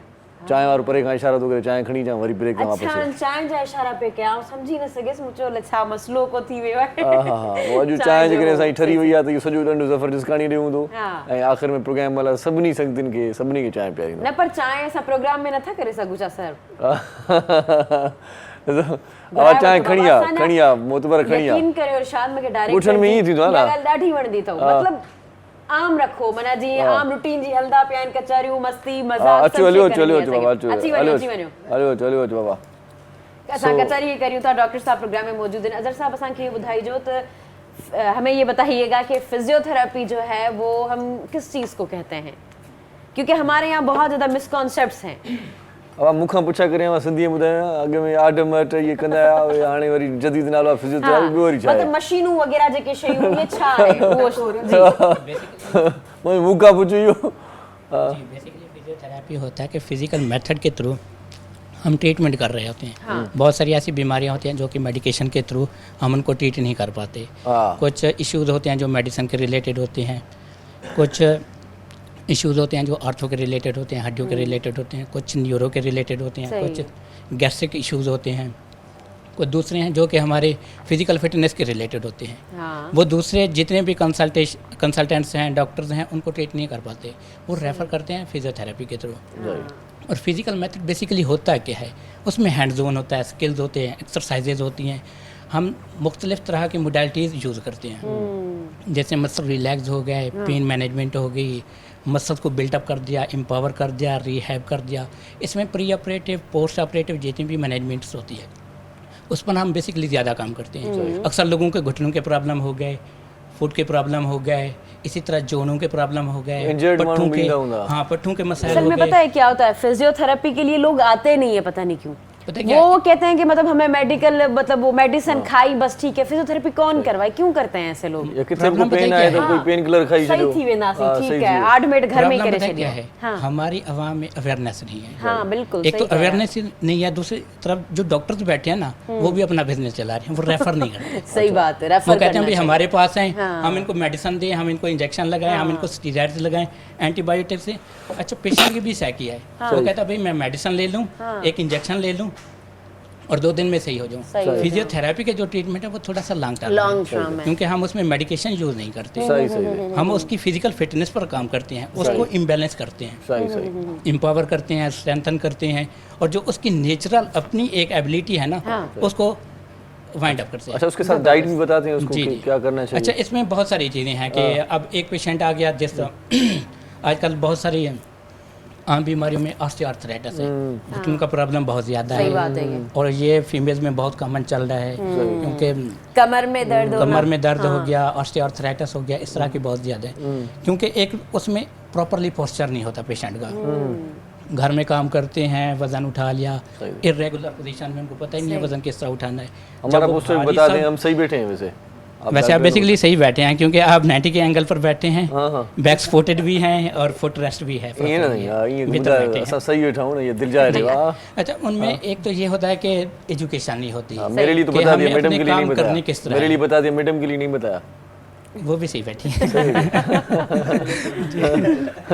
ये खामखा कह रहे हैं आप, सही नहीं बैठी वैसे। नहीं, बिल्कुल ठीक बैठी है। हाँ चलें, ठीक है जी। जब प्रॉब्लम पता है क्या है, लोगों को एजुकेशन नहीं होती, इल्म नहीं होता कि हमने बैठना किस तरह है। हमने अपना, एक बंदा है काम करता है 15 मिनट के लिए, 20 मिनट के लिए, उसके लिए इशू नहीं है। जैसे कमर को सपोर्ट होनी चाहिए, बैक सपोर्टेड होनी चाहिए, बिल्कुल सीधा बैठना चाहिए, प्रॉपर फुट रेस्ट हो, प्रॉपर हैंड रेस्ट हो, सही, इन चारों चीज़ों पर ज़्यादा फोकस हो। और आपकी जो रोटेशन है ना सर्वाइकल की, अक्सर लोग इस तरह बैठकर काम कर रहे होते हैं, झुककर काम कर रहे होते हैं। हाँ, तो ऊपर का जो वेट होता है ना वो लंबर एरिया पर शिफ्ट हो रहा होता है, लंबर एरिया पर शिफ्ट हो रहा होता है। अब लंबर एरिया पर शिफ्ट होता है तो क्या होता है कि ऊपर का जितना भी वेट है ना, एक तो वो वीक जोन हो गया। वीक जोन पर जब ज़्यादा लोड पड़ेगा तो डेफिनेटली आपके जो वर्टिब्रास हैं, मोहरे हैं ना, वो इफेक्टेड होंगे। वहाँ सॉफ्ट टिश्यूज़ होती हैं, लिगामेंट्स होते हैं, उन पर एक प्रॉब्लम भी होती है। दूसरा ये है कि उम्र के तकाजे के साथ ये चीज़ें वीक भी होती हैं। अच्छा। अगर बंदा अपने आप को फिजिकली एंगेज नहीं करता एक्टिविटीज़ में, एक्सरसाइज में, तो डेफिनेटली आजकल के जिस तरह हमारी खुराकें हैं या हमारे इंटेक हैं वो भी अच्छा नहीं है, पानी भी अच्छा नहीं है, नेचुरल चीज़ें भी नहीं है। तो हमारा एजिंग प्रोसेस जो है ना वो 35 के बाद शुरू हो जाता है। अच्छा। और फीमेल में बहुत ज़्यादा बड़ी दुख की बात बता दी, 35 के बाद शुरू हो जाता है। बड़ी दुख की बात है, बारिश नहीं है सामने। फीमेल्स में और ज़्यादा जल्दी आ रहा है, क्योंकि उनमें फीमेल्स में और ज़्यादा जल्दी आ रहा है, क्योंकि उनके थोड़े से हार्मोनल चेंजेस भी होती हैं डेफिनेटली, और उनके घर के इस तो तरह के टेंशन काम तो के बुझे मुखे उनके- वाह वाह फीमेल्स में भी जी सही है सही और उनके घर के इस तरह के काम होते हैं कि उनमें बहुत ज़्यादा इन्वॉल्व होती हैं, जिस तरह किचन का काम हो गया, डेफिनेटली उनको घर के दूसरे भी काम होते हैं, बच्चों की परवरिश भी करनी होती है और भी मामलात होते हैं घर के, सही तो उनमें एजिंग प्रोसेस ज़्यादा जल्दी शुरू होता है। अगेन वही बात है कि अपने आप को फिजिकल एंगेज करें, एक्सरसाइज के थ्रू करें और जितना कम मेडिकेशन इस्तेमाल करेंगे उतनी अपने आप को स्टेबल सही सही डॉक्टर साहब जो घर जा मामला आहिनि त ॻाल्हि यादि आई त हेॾो सारो कमु कयो था, नौकिरी घर जा मामला बि ॾिसंदा हूंदो, घरदारी बि आहे वरी ॿाहिरदारी बि, इहे सभु कीअं था मैनेज कयो? छा आहे त शायदि हिकिड़े इंसान में विल हुजणु खपे अच्छा सही ॻाल्हि ऐं हिकिड़ो प्रॉपर तरीक़े सां माण्हू शेड्यूलिंग खपे न, आराम बि खपे। हा उहो राति जो थी वेंदो आहे। मुंहिंजी हिकिड़ी रुटीन आहे। अच्छा हा अनिल मूंखे फ़ोन कंदो आहे 12 वॻे खां पोइ। अच्छा मां छा कंदी आहियां, मां जीअं मोटियसि शाम जे टाइम में न मग़रिब जी नमाज़ पढ़ी, इशा जी नमाज़ अधु पढ़ंदी आहियां, अधु मां पोइ तहज्जुद में पढ़ा, पोइ मां निंड कंदी आहियां। अगरि मूं 4 कलाक बि निंड कई न मां फ्रेश हूंदी आहियां। उन खां बाद में पोइ वरी अनिल ईंदो आहे, असां वेहंदा आहियूं ऐं शेड्यूलिंग सुभाणे जो जेको प्रोसेस हूंदो आहे, कमु हूंदो आहे, हुन ते डिस्कस थींदी आहे। उन खां पोइ वरी फजर जी नमाज़ पढ़ी वरी कलाक ॾेढ निंड कंदी आहियां। उथी 8 बजे उथी तयार थी निकिरे, तयार छा सादा माण्हू आहियूं। सही सही बस ऑफिस से डेली रूटीन में तो वही। आज सिंध टीवी वालों की मेहरबानी, उन्होंने मुझे तैयार कर अनिल ने ये भी बता दिया कि आज आप तैयार हो गई हैं। सिंध टीवी वालों ने मुझे आज मेकअप करवाया है। वैसे मैं मतलब मेकअप मुझे कम ही करती हैं आप? मैं बस हाँ कम ही करती हूँ। सही सही सही गाड़ी चलाने से फुर्सत नहीं मिलती, कभी मैं बुला रहा हूँ कभी उधर जा रहे हैं। अच्छा अच्छा ज़ाहिर है जाना पड़ता है, एक कॉल ते भी हलिया वेंदा आहियूं। सही सही सही तो करणो पए तो पोइ हाणे मां हुन लाइ ड्राइवर हायर कयां, हुन लाइ तंहिंखां पाण निकिरी पवंदी आहियां। इंडिपेंडेंट हुजणु हा खपे, बिल्कुलु ख़बर त वरी ॿिए माण्हू खे जेकॾहिं तव्हां ड्राइव करणु ॾियो था गाॾीअ खे त वरी उहो मसलो हूंदो आहे, हुनखे वरी ॿुधाइणो पवंदो आहे हेॾो न हलो हेॾो हलो, इहो न मथे मथे इहो प्राइवेसी बि पाण बाज़ारि दिलि चवे ख़बर हूंदी आहे। थींदो आहे, बिल्कुलु थींदो आहे। त हाणे मां ॿिए जे साम्हूं वेही छा ॻाल्हायां? हा सही आहे। हुनखे मां सभु कुझु पंहिंजो ॿुधायां, दादा ही ॻाल्हि आहे। हाँ ये मसला है ना, सही ॻाल्हि था चओ। मुंहिंजी गाड़ी में ये बोलता है कि आपका बेडरूम है ये आपकी गाड़ी, हर शइ पई हूंदी आहे गाड़ी। सही सही बस पोइ हलंदा वतंदा आहियूं अलाह जे हवाले। वाह वाह न सुठी ॻाल्हि जेके रब कम वरिता। कॾहिं भुलिजी पियो ईअं माना रस्ता हेॾे होॾे इरशाद कराची जा रस्ता सभु हिकु जहिड़ा। कराची में रहूं था त असांखे सभिनी रस्तनि खां बि वाक़िफ़ आहियूं। सही सही सही हे सिंध टीवी जो अॼु मूंखे पहिरियों दफ़ो ख़बर पई, वरी मूंखे इहो ई ख़बर हुई त होॾे बलोचपुर जे हेठां ऑफिस आहे, पर हिन मूंखे अॼु अनिल ॿुधायो आहे कि न ऑफिस चेंज थी वई आहे। भला सियासी सरगर्मियूं तव्हांजूं आहिनि या सिर्फ़ु बसि पार्टी जे हद ताईं तव्हां हुन में आहियो? जलसा हेॾे होॾे माना वञणु अचणु अरेंज करणु? कराची जे फ़िलहाल मां कराची में ई कमु कयां। सही सही त ज़ाहिर आहे मूंखे सपोर्ट त मां पंहिंजी पार्टी खां ई वठंदमि। सही सही सही कॉल हिकिड़ी शामिल कयूं था, असांखे वरी सपोर्ट कॉलर्स ई मिलंदी आहे। जी अस्सलाम वालेकुम साईं, केरु पिया ॻाल्हायो? साईं शबीर साहब छा चवणु चाहींदो?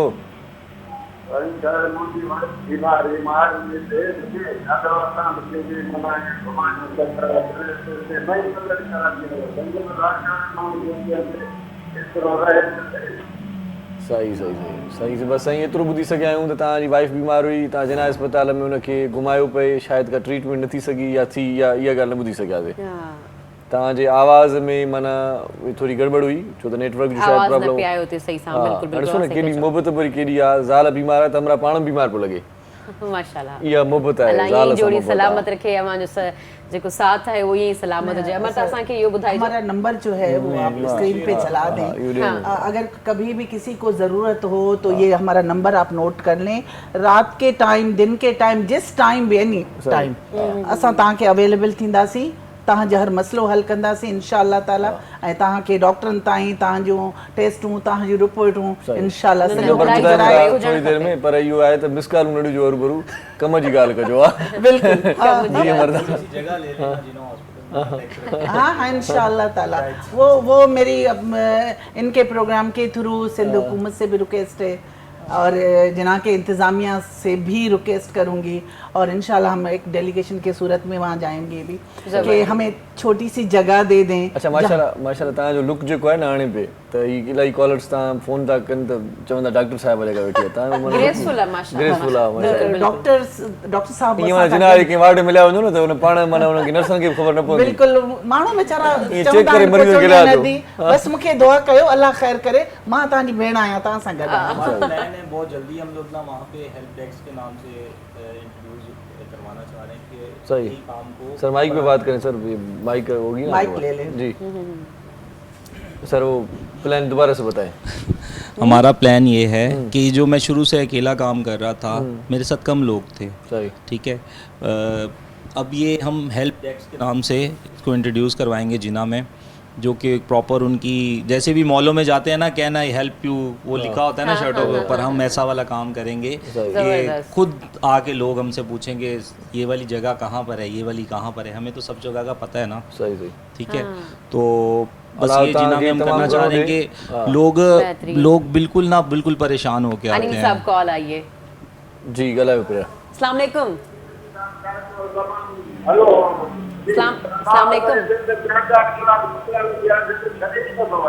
हवाए पाण में विड़ो छो था असां सां ॻाल्हायो हेलो हा छा हाल आहे हा वाह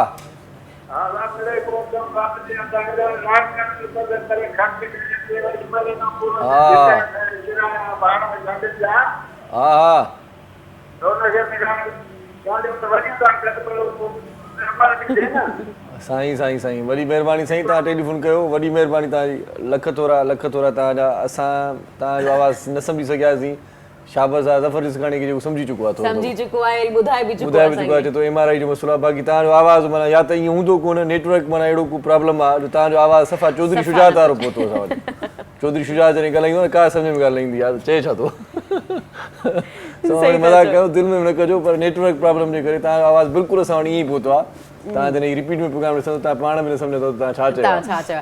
अच्छा अमरता मौजूद आहिनि अमरता असांखे इहो ॿुधाइजो त तव्हांजी ट्रेनिंग्स जा मोस्टली टॉपिक कहिड़ा हूंदा आहिनि तव्हां कहिड़े क्राइटेरिया ते ट्रेनिंग्स ॾींदा आहियो अगरि टॉपिक्स जीअं स्ट्रेस मैनेजमेंट ॿुधायमि उन खां अलावा पर्सनैलिटी डेवलपमेंट ते कमु कंदा आहियूं असीं उन खां अलावा फ्रीलांसिंग कीअं कजे उन ते कमु कंदा आहियूं ऐं अगरि आउं पंहिंजी ॻाल्हि कयां त आउं घणो करे कम्युनिकेशन स्किल्स ते कमु कंदी आहियां ऐं स्ट्रेस मैनेजमेंट ते मतिलबु मुंहिंजा इहे कुझु ॻणियल चुनियल टॉपिक्स आहिनि जेके आउं जिन ते कमु कंदी आहियां। स्ट्रेस माना छो थो थिए अॼुकल्ह हर माण्हू माना बीमार न पिया आहे त बि परेशान आहे स्ट्रेस जा इलाही रीज़न्स हूंदा आहिनि पर्सनल लाइफ हूंदी आहे प्रोफेशनल लाइफ हूंदी आहे नंढनि मामलनि ते बि खणनि था न जेकॾहिं कहिड़ो नेट पैकेज ख़तम थो थी वञे त परेशान आहे इन शइ खे पाण स्ट्रेस कोन चवंदासीं न भाई तव्हां नौजवान जी ख़बर ई न आहे नौजवान पाण मथे में माना जेको आहे न सूर था विझनि वालदेन खे पैकेज करायो भित में टकर था हणनि इहा परेशानी आहे असल में असीं जेके आहियूं न नंढी नंढी ॻाल्हि ते चवंदा आहियूं कि असांखे डिप्रेशन थी वियो आहे डिप्रेशन ईअं न आहे हूंदो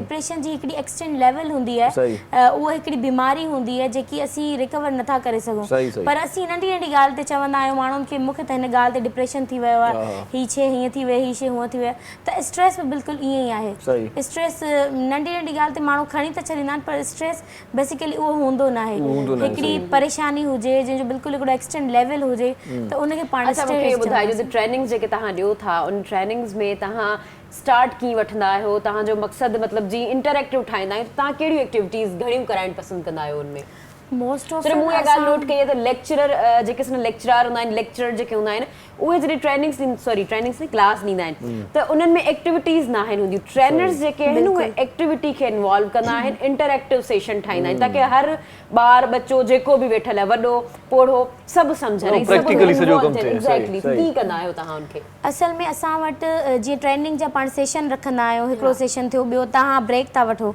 तव्हां विच में म्यूज़िक था हलायो ऑडियंस खे एंटरटेन करण जे लाइ या गेस्ट खे एंटरटेन करण जे लाइ असां वटि एनर्जाइज़र हूंदा आहिनि एनर्जाइज़र में डिफरेंट गेम्स थियनि थियूं असीं अगरि आउं स्ट्रेस मैनेजमेंट जी ॻाल्हि कयां उन में असीं हिकिड़े कैंडिडेट खे हिकिड़ो बलून ॾींदा आहियूं ऐं उन्हनि खे चवंदा आहियूं तव्हां हिन बलून खे पाण जेको आहे ब्लो कयो ऐं उन खां बाद उन ते पंहिंजी परेशानी लिखो तव्हांखे जेको बि स्ट्रेस आहे उन बलून ते एग्जैक्टली जॾहिं हू उन शइ ते लिखी था छॾनि न पोइ उनखे चवंदा आहियूं हाणे हिन सां खेॾो हिनखे उॾायो पोइ आख़िर में हुनखे फाड़े छॾियो उन खां बाद में असीं हुननि खां जॾहिं फीडबैक वठंदा आहियूं त हुननि जा कुझु अहिड़ा तासुरात हूंदा आहिनि कि असीं इलाही ज़्यादा रिलैक्स फील पिया कयूं मतिलबु हाणे असल में त उन्हनि जी परेशानी उहो स्ट्रेस ख़तमु न थियो लेकिन हिकिड़ी एक्टिविटी जे थ्रू उन्हनि जो स्ट्रेस कुझु टाइम जे लाइ जेको आहे उहो गायब थी वेंदो आहे जेको आहे इहो ॾाढो सुठो तरीक़ो आहे हाणे असांखे बि जॾहिं का परेशानी हूंदी उस्ताद बादल लाइ इहो तरीक़ो नोट करे छॾ हा ठीकु आहे न वाह जी जी अच्छा तव्हां जेको सेशन ॾींदा आहियो या मूं तक़रीबन जेको ॾिठो हो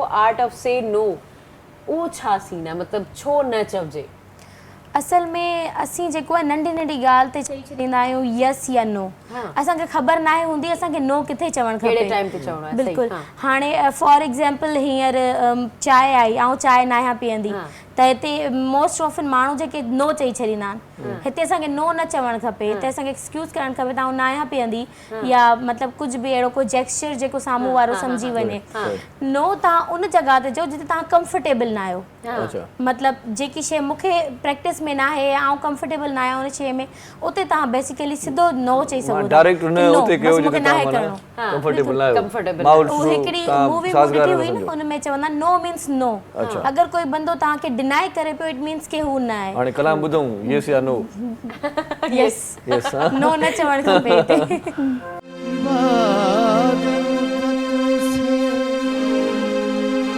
देखा लोगों वो जरा भी नहीं बदला लोगों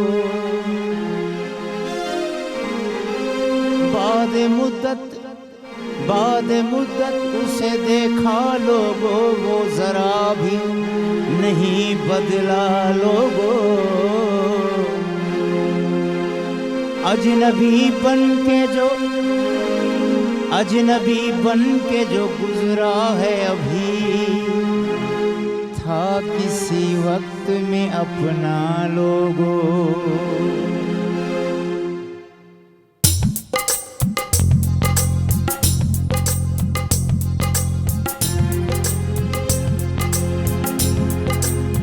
गम है या खुशी है तू मेरी जिंदगी है तू मेरी जिंदगी है तू गम है या खुशी है तू मेरी जिंदगी है तू मेरी जिंदगी है तू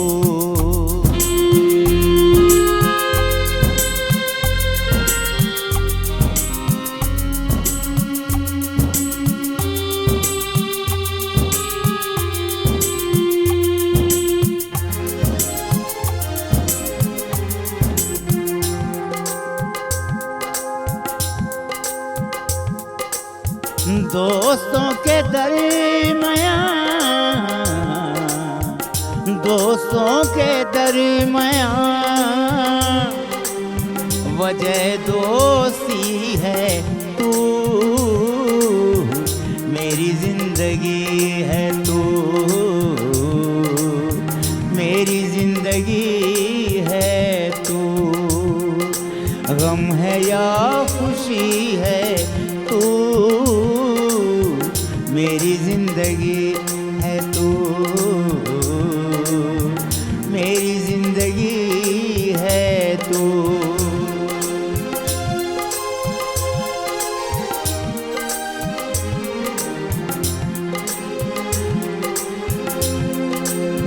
मैं तो वो नहीं रहा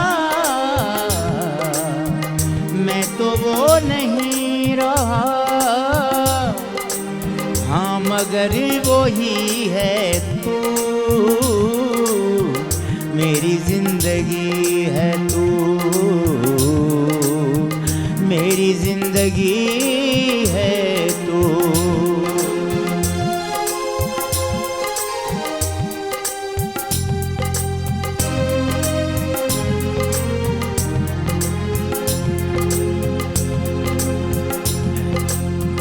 मेरी सारी उम्र में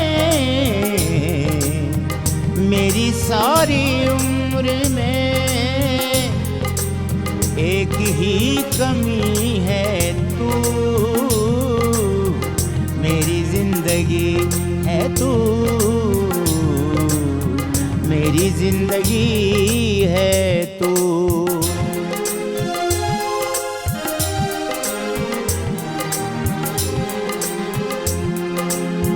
नासिर इस दयार में, नासिर इस दयार में इतना अजनबी है तू, मेरी जिंदगी है तू,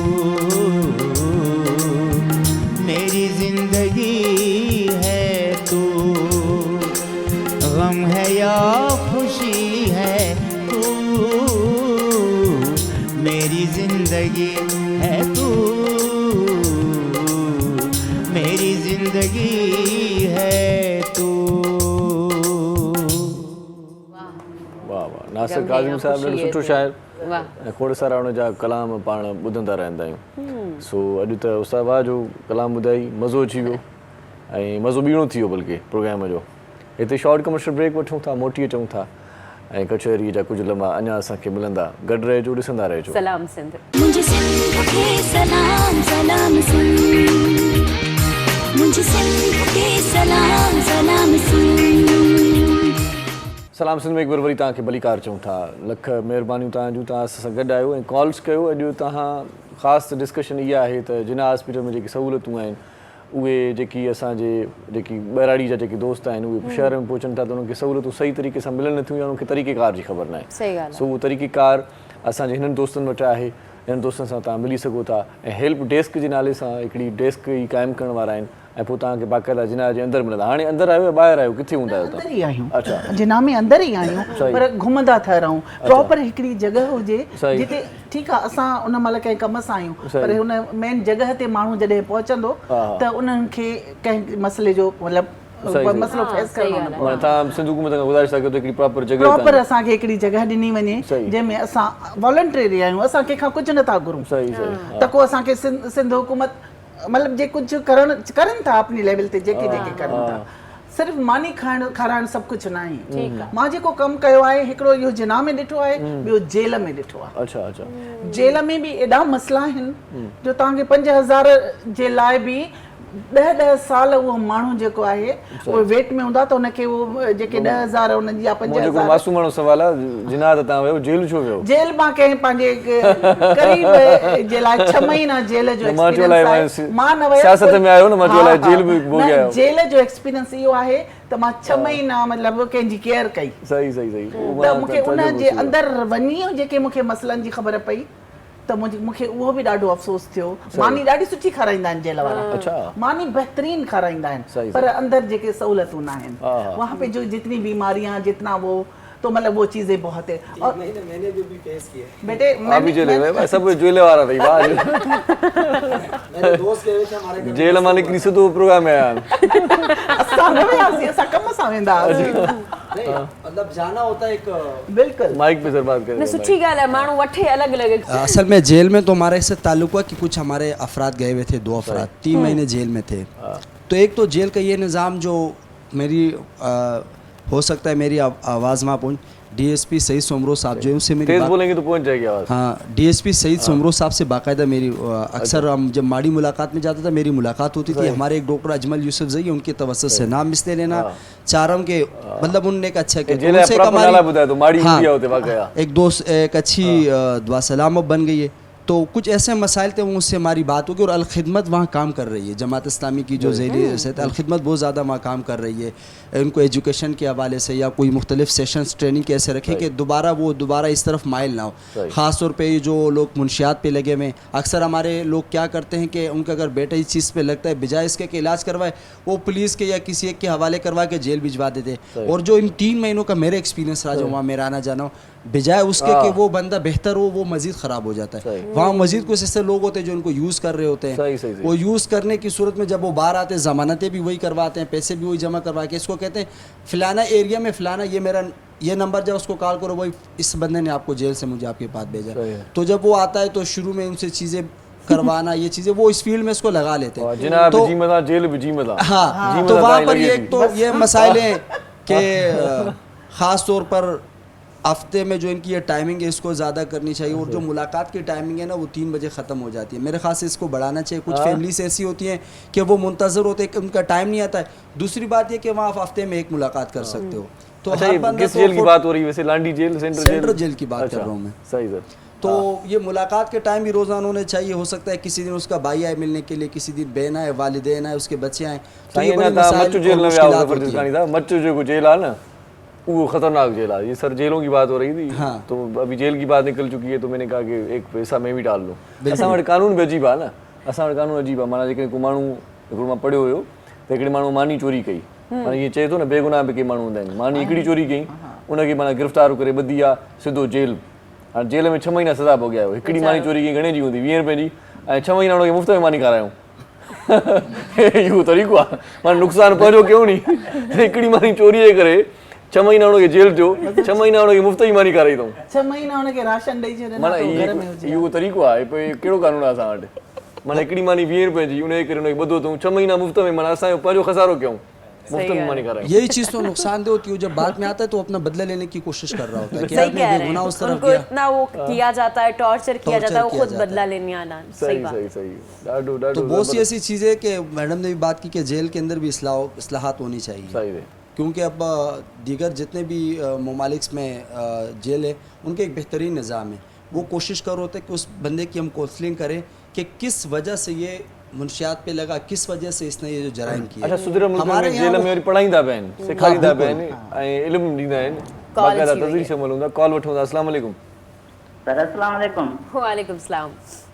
सर मां त संचनो को ॻाल्हायां मूं जे दड़े खां। साईं मोहन जे दड़े खां ॻाल्हायो बसि, ॾाढी सुठी ॻाल्हि आहे। 5000 साल पुराणी तहज़ीब आहे। वाह वाह, तव्हां उतां था ॻाल्हायो? जीउ क्या सदाकत जूणे जे साहब पाड़े चढ़ी आहियां। वाह अच्छा वाह वाह वाह, सदाकत जूणे साहब साईं बाक़ाइदा हीरो थी वियो आहे। हाणे प्रोग्राम में जेको बि कॉल कंदो मार्फत हुनजी आहे। वाह वाह जी जी, तमामु सुठो। तव्हां अॼु बि गेस्ट तमामु बहितरीन घुराया आहिनि। वाह वाह। ऐं इहो मां चवणु चाहींदुसि तव्हांजे लाइ नंढड़ी शाइरी आहे, तव्हांजी थोरी ॿुधाइण थो चाहियां। ज़रूर ज़रूर। भले सिर्फ़ु मूंखे ॿुधाईंदो या ॿिया बि ॿुधनि? ये सभिनी जे लाइ, तव्हां जेके बि वेठा आहियो महिमान ख़ासि। अलाए मूं चयो त जेकॾहिं सिर्फ़ु मुंहिंजे लाइ त ॿिया छो ॿुधनि? वाह, न न, तव्हांजा ई ॿोल आहिनि, थोरो ॿुधंदा। अच्छा, मुंहिंजा ॿोल नहीं, ॿुधायो साईं। महबूब खे चवां त कोई न कंहिंजो हिते कर्ज़ी अथई। वाह वाह। महबूब खे चवां त कोई न कंहिंजो हिते कर्ज़ी अथई। जे प्यार करी त बि अखियुनि ते, इज़हार करी त बि अखियुनि ते, तूं दिलि जे बदिले दिलि वठी वापार करी त बि अखियुनि ते, वापार करी त बि अखियुनि ते। जे सॼे सीने लाहीं, जे मन ठार करी त बि अखियुनि ते, तूं मूं सां मिलण लाइ मिठा सिंगार करी त बि अखियुनि ते। हा साईं। वाह साईं वाह, इहे तव्हांजा ॿोल मूंखे तमामु बहितरीन वणंदा आहिनि। जेके मां इहो सॼो शेर मां तव्हांखे यादि कयो आहे। शेर तव्हांखे विसरी वियो आहे, इहो प्रॉपर जेको शेर आहे उहो आउं तव्हांखे ॿुधायां थो। तव्हां हाणे लिखी वठो, यादि करे वठो। न न, मूंखे यादि आहे, पर मां तव्हां सां रुॻो ॻाल्हाइण पियो चाहियां। तव्हां रुॻो मैं तव्हांजी मोहबत ई ॻाल्हायां। इहो माना मुंहिंजी दिलि टोड़े छॾियो न, विच में जेको झाको हयो अथव न, इन करे शेर प्रॉपर हुजे या त सफ़ा पूरो। हाणे मतिलबु ई ॻाल्हि थी न पूरी। तव्हां ॿुधाईंदा त बहितर थींदो। साईं आउं तव्हांखे ॿुधायां थो, कोई न कंहिंजो हिते कर्ज़ी अथई, बाक़ी महबूब तुंहिंजी बि मर्ज़ी अथई। वाह साईं। कोई न कंहिंजो हिते कर्ज़ी अथई, महबूब तुंहिंजी बि मर्ज़ी अथई। तूं प्यार करीं त बखियुनि ते, इज़हार करीं त बखियुनि ते, तूं दिलि जे बदिले दिलि वठी वापार करीं त बखियुनि ते, तूं सॼे सीने लाइ जे मन ठार करीं त बखियुनि ते, मां तोॾे अचां तूं मुंहिंजे लाइ सिंगार करीं त बखियुनि ते, हिन नूर भटारे ते जे करे एतबार करीं त बखियुनि ते, तूं दरवाज़े जी ओट मंझां दीदार करीं त बखियुनि ते, पर दीदार इहो जारी रखजांइ ऐं प्यार इहो जारी रखजांइ। इरशाद जी इहा अर्ज़ी अथई, बाक़ी महबूब तुंहिंजी बि मर्ज़ी अथई। तोसां मोहबत मुंहिंजी सरसो अथई, जे दिलि में थोरो तरसो अथई, मूंखे पाण सां ईअं रखी छॾ न जीअं झोलीअ में ई परसो अथई। तोसां मोहबत मुंहिंजी सरसो अथई, जे दिलि में थोरो तरसो अथई, मूंखे पाण सां ईअं रखी छॾ न जीअं झोलीअ में ई परसो अथई। पंहिंजे हथ जी मूंखे चूड़ी कर या जीवन जी तूं मूड़ी कर, रुॻो मूंसां खिलंदी मिलंदी कर, भली मोहबत जाना कूड़ी कर। वारनि में वेढ़े रख रुॻो, मुंहिंजी दिलि खे छेड़े रख रुॻो, मां पुरज़ा पुरज़ा थी थो वञा, मुंहिंजी मोहबत मेड़े रख रुॻो। हिन दिलि खे भली रांदी को कर, पर रांदि खे रेड़े रख रुॻो। ही प्यार जी पोख पची पवंदी, मोहबत सां खेड़े रख रुॻो। इन मोहबत में ई सरसी अथई, बाक़ी महबूब तुंहिंजी बि मर्ज़ी अथई। असली शेरी आहे असांजी मर्ज़ी साईं, तव्हांजी मर्ज़ी आहे ईअं न जी जी साईं, तमामु ख़ुशि त साईं, ख़ुशि हूंदो, आबाद हूंदव साईं। लख थोरा वॾी महिरबानी तव्हांजी, तव्हां क़ीमती वक़्तु ॾिनो ऐं तव्हां सभिनी जी वॾी महिरबानी। मुंहिंजे शहर खां पोइ आउं चवां थो त हाणे मोकिलणी कयूं। बस ख़तम हुजणु खपे। बहुत शुक्रिया जी, आप प्रोग्राम में आए, वॾी महिरबानी तव्हांजी, तव्हां प्रोग्राम में आयो। आख़िर में मैडम जी फरमाइश तव्हां कलाम ॿुधाईंदो साईं, लख थोरा तव्हांजा ऐं मोहम्मद अली साहिबु तव्हांजी वॾी महिरबानी। अॼोको प्रोग्राम हिते पूरो थिए थो प्रोग्राम, वक़्तु ॾाढो असां वटि महदूद हो।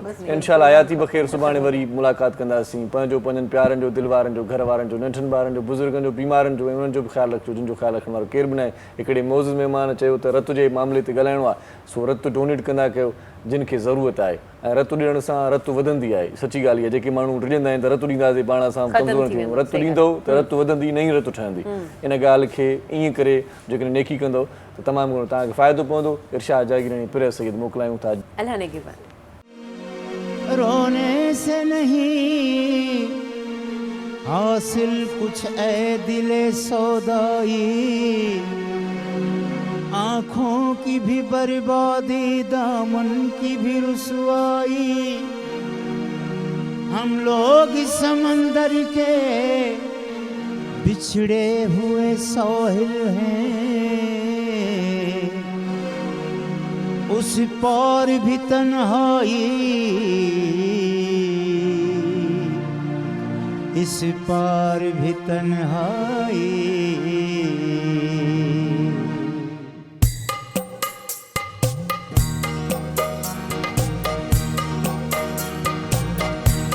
हम तेरे शहर में आए हैं मुसाफिर की तरह, हम तेरे शहर में आए हैं मुसाफिर की तरह। सिर्फ एक बार मुलाकात का मौका दे दे, हम तेरे शहर में आए हैं मुसाफिर की तरह।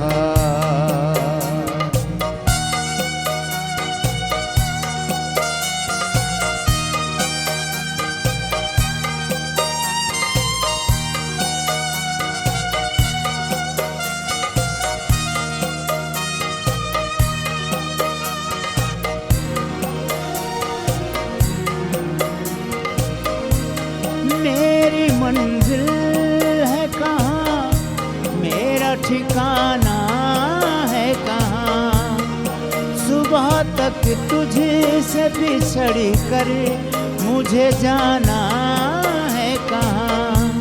सोचने के लिए एक रात का मौका दे दे, हम तेरे शहर में आए हैं मुसाफिर की तरह।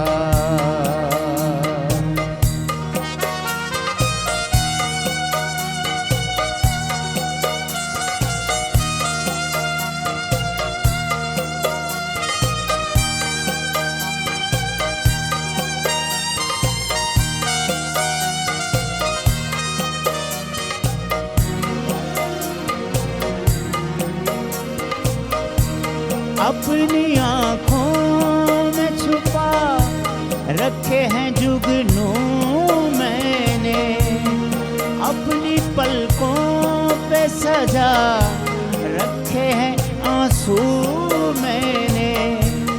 मेरी आँखों को भी बरसात का मौका दे दे, हम तेरे शहर में आए हैं मुसाफिर की तरह।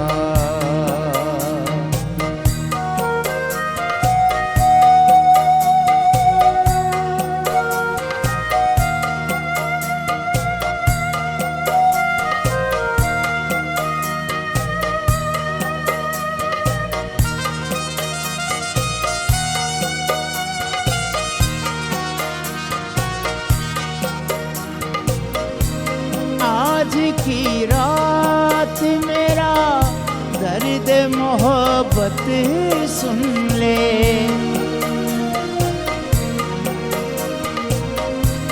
आज की रात मेरा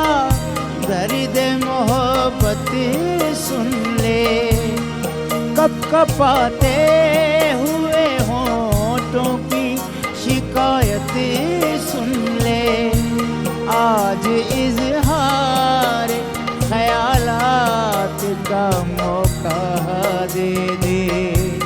हम तेरे शहर में आए हैं मुसाफिर की तरह, सिर्फ एक बार मुलाकात का मौका दे दे। हम तेरे शहर में आए हैं मुसाफिर की तरह।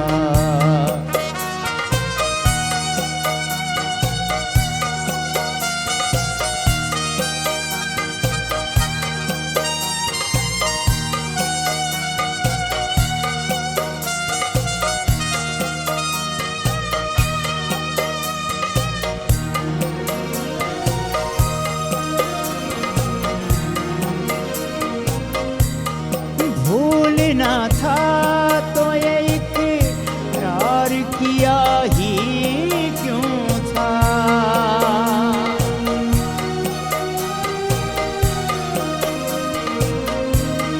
भूलना था तो ये इकरार किया ही क्यों था।